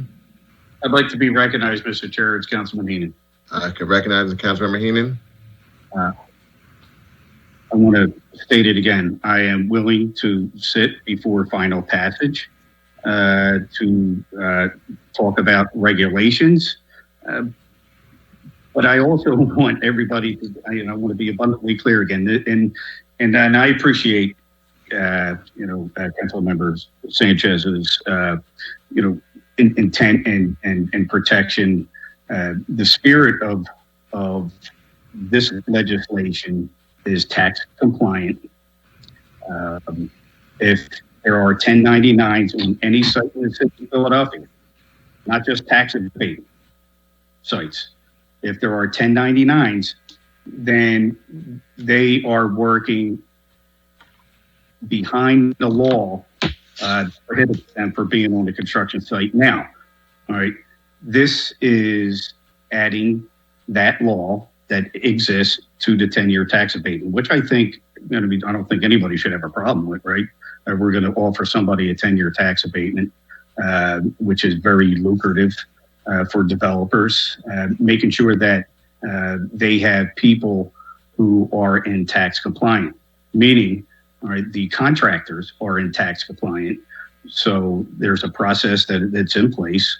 The revenue department ensures, all right, that if anybody's getting a permit or apply for the tax abatement, that they are in compliant. Now, it's not just about revenue, although there's tens of millions of dollars out there that we desperately need. As you know, we've taken this economic hit this year in 2020. But there are people protections. There are property protections. We have buildings that are falling down. We have building collapses that are happening regularly because we don't have workers all in compliant, right, with the laws that exist, right? All we want to do is make sure, right, that we have people who are OSHA trained, make sure that people who are tax compliant, people who are trained, all right, who are disturbing our buildings, our properties, who are upgrading our properties, and make sure that their safety, public safety, is in line with the laws that exist and this body, because we change them all the time. We have a special committee on demolition, which was chaired by Councilman Jones, who was on this committee, and it was a very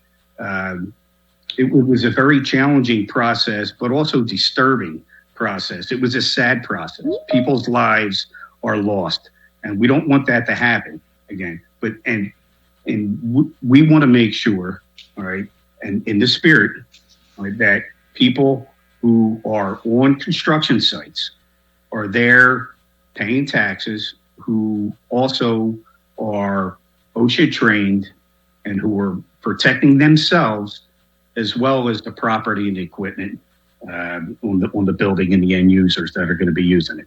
So thank you, Mr. Chair. Before I recognize Councilmember Sanchez, I want to make sure I understand the beginning of Councilmember Heenan's point. You stated you would sit down with the Revenue Commissioner to address regulations. I want to make sure I fully have an understanding of your statement. Did you say you would do that prior to calling this bill up for final passage? Mr. Chairman, I will certainly sit down with the Revenue Commissioner prior to, and the Councilwoman prior to this bill being on final passage. Yes. Okay. Thank you, Councilmember Heenan. I'd like to recognize Councilmember Sanchez. Again, I started my comments with, I'm going to take the councilman and the sponsor of this bill at his word when his intent was around collections. But now he wants to blame workers for what is happening up on job sites. And I just want to call him on that. That is not cool. People who work on these work sites should be protected. And if the conversation was, as it was when we were doing the demolition, which is how do we offer OSHA to everybody? How do we make sure we create safe environments? It would be a different conversation. And I would be leading that discussion around public safety. That's not what he's doing here. And now he's going to blame every crumbling building on employees who are, again, workers who are coming on a site, who are not the developer, who are not the folks managing the site. That is unfair to make that connection between the problems we're having on construction site and, again, these undocumented workers who are risking themselves by being 1099 and trying to pay taxes. So I'm just saying that's an unfair correlation, and I don't want it to stand by itself. I'm sure that's not what he meant to say. I know he meant to say that these developers who are unscrupulous, but here again, when you make the correlation with people, and everybody has problems with how these buildings are going up in neighborhoods. I'm in a neighborhood where this is happening. I do not want anybody believing in a Trump style that these workers are to blame. We're not looking for blame. We're looking for a resolution and a cure to a problem. Please do not blame undocumented workers for that. Thank you. Councilmember Sanchez, you are recognizing Councilmember Heenan. Thank you, Chairman. Councilmember Sanchez, you are unfortunately factually incorrect. That is not what I said. Your spin is disheartening to me in the spirit of this legislation. What I said merely and simply is that there are two types of workers on a job site for a reason. One, you need to be, by law, a licensed contractor, or two, an employee of a licensed contractor. And there are reasons for so. Collecting revenue, as we started out, is one, if not the first, attempt here, right, to hold these developers accountable. Right? It is not on blaming workers. You made that incorrectly. That is not the intent here. I never blame workers. I've always supported workers' legislation, co-introduced workers' legislation since I've been on council. You know that, and you've been also a champion of that. So that is not the intent. I just want to correct that statement as being, for the record, as factually incorrect. Again, you try to paint a picture with bad demolition jobs and workers with this piece of legislation. Chairman, for this reason, I'm going to appeal to my colleagues that in the spirit of the way we have acted as a council, that we have enough things on the books to meet Councilman Heenan where he's at around seeking and getting compliance without sending a message that we're going to be the federal lawyers in this and determine who he already says, the law says, if you're illegal, you're illegal. Sending us, giving, again, more reason to go after these folks is not, I don't think that's his intent. I want to believe that's not his intent. I know he's trying to tie this in for, construction folks who benefit from the abatement. I agree with him around compliance. The laws are there for compliance. Targeting, again, 1099 workers who have no other pathway is not the cure for this particular problem. So again, I ask and I plead with my colleagues, if he wants to work on regulations, work on them, bring them back to this committee. Let's debate it with a committee that's informed. Part of our job as committee members is to vet things before they go on the council floor, leading this on the council floor so that it can get redebated when it's been debated here and people are informed around the issues, is not in the spirit of trying to work with someone. So again, not that I think we can get anywhere, because we all acknowledge that there are unlawful 1099 workers on construction sites. Thank you, Mr. Chair. Thank you. Are there any additional comments from members of this committee?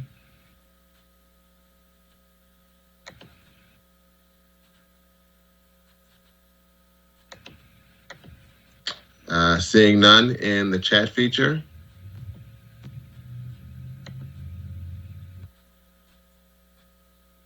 I see Councilmember Dom would like to make a comment.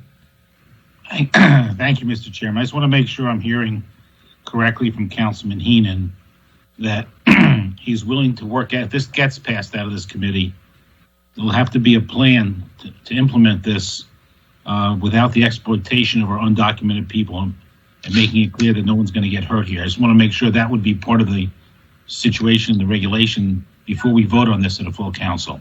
Because I would, right now, will tell you, I will vote no on it if that's not the plan.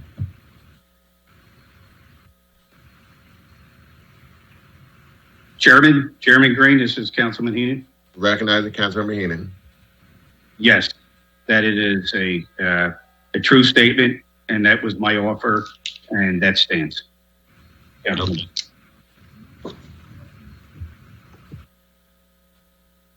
Thank you, Councilmember Dom. Are there any additional comments or questions by members of the committee?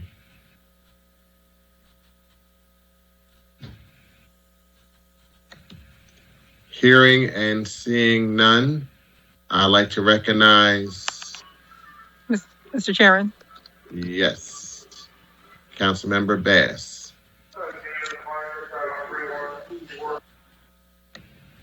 Councilmember Bass, would you like to be recognized? Yes, I would like to be recognized. Yes. I just wanted to add into the conversation that, we will be taking a look at the regulations as they are being developed. And it is certainly my intention that if the regulations are onerous to the people that we're trying to protect, that we will revisit this matter and have further conversation about it. So I just wanted to, put that on the record that I don't think that we have to draw a line in the sand right here, right now, just because I think we can come back and do what we need to do if we see that things aren't going the appropriate way for people that we're trying to protect. So I just wanted to put that on the record.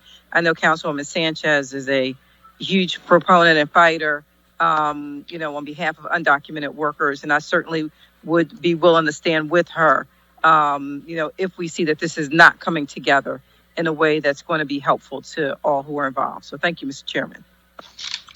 Thank you, Councilmember Bass.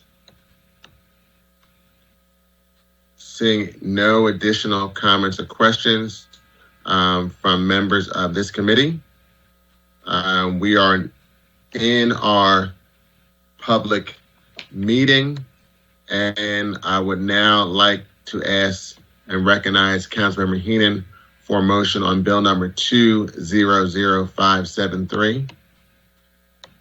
Thank you, Mr. Chair. I move that bill number 200573 be reported out of this committee with a favorable recommendation, and further move that the rules of council be suspended to permit the first reading of this council at our next session of council.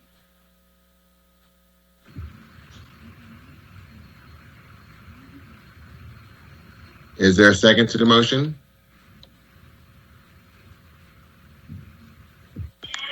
Second. The motion has been seconded by Councilmember Bass. It has been moved and properly seconded that bill number 200573 be reported from this committee with a favorable recommendation, and further move that the rules of council be suspended to permit first reading of this bill at the next session of council. All those in favor of the motion will signify by saying aye. Aye. Aye. Aye. Those opposed? Aye. Aye.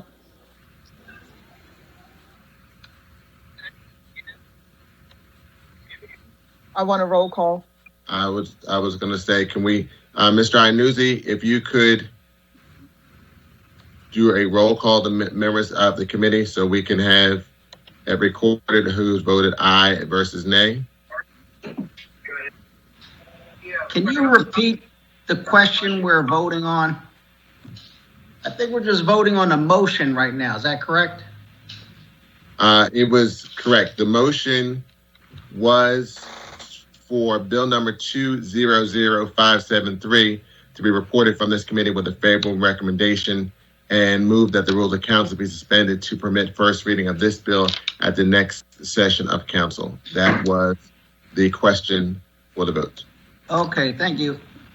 I want to state, this is Councilman Eden, Councilman O, with the commitment to sit with the Revenue Commissioner to discuss and go over regulations before final passage. Thank you, Councilman Heenan. I will just say, although I didn't say in comment, this is a very difficult conversation for me to follow. We're talking about something in a gray area. I mean, I know what the law is, I know what the intent is, and I know what the reality is. I'm ready to vote, but I'm just saying, I'm not really fully comprehending the situation in terms of can this be worked out, and it sounds like it can't be, and I'm getting the I'm getting the perspectives. I don't know if there's something I'm missing that I don't fully grasp, but anyway, I appreciate everybody doing their best, and I think I understand, and well, I'm kind of uncomfortable with it, but it's our job to vote, and I'm going to vote. Thank you. Before I recognize Councilmember Curtis Jones for a question, based on both Robert's Rules of Order and Mason's legislative manual, we are in a question before this committee.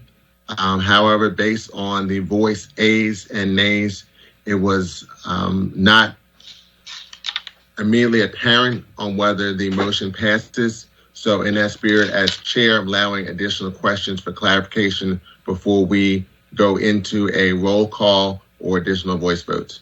I will recognize Councilmember Jones.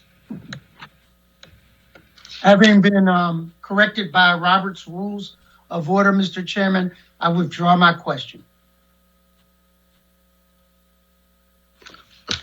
Oh, okay. So are there any additional points or comments before we call for a roll call vote?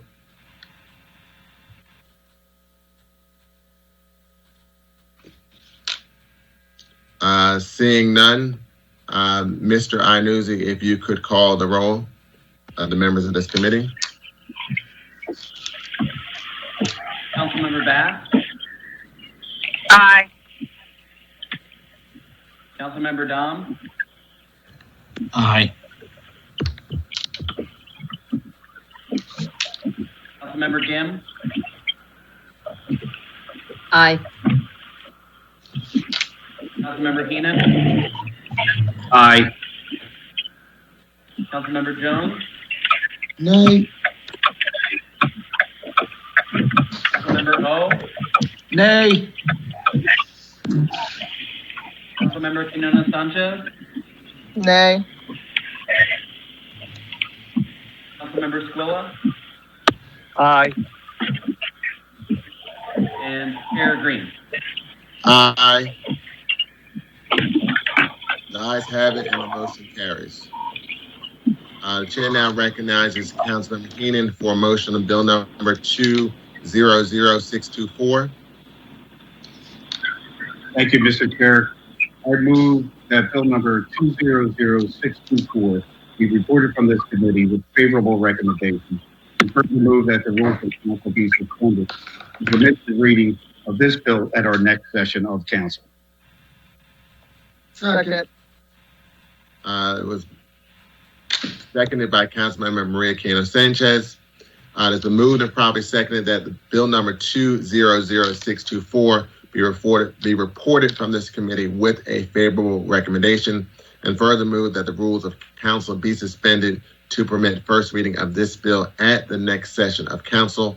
All those in favor of the motion will signify by saying aye. Aye. Aye. Those opposed? The ayes have it and the motion carries. I want to thank the members of this committee for today's conversation. Definitely there's more work to be done on one of these bills prior to it being called up for a final vote. I hope in the spirit of the nature of today's conversation, we can have a level of collegiality to work on regulations regarding this issue. There clearly are strong arguments and perspectives on both sides of that bill. Seeing no other further business before this committee on finance, this concludes the business before this committee. Thank you all for your attendance and participation in today's hearing.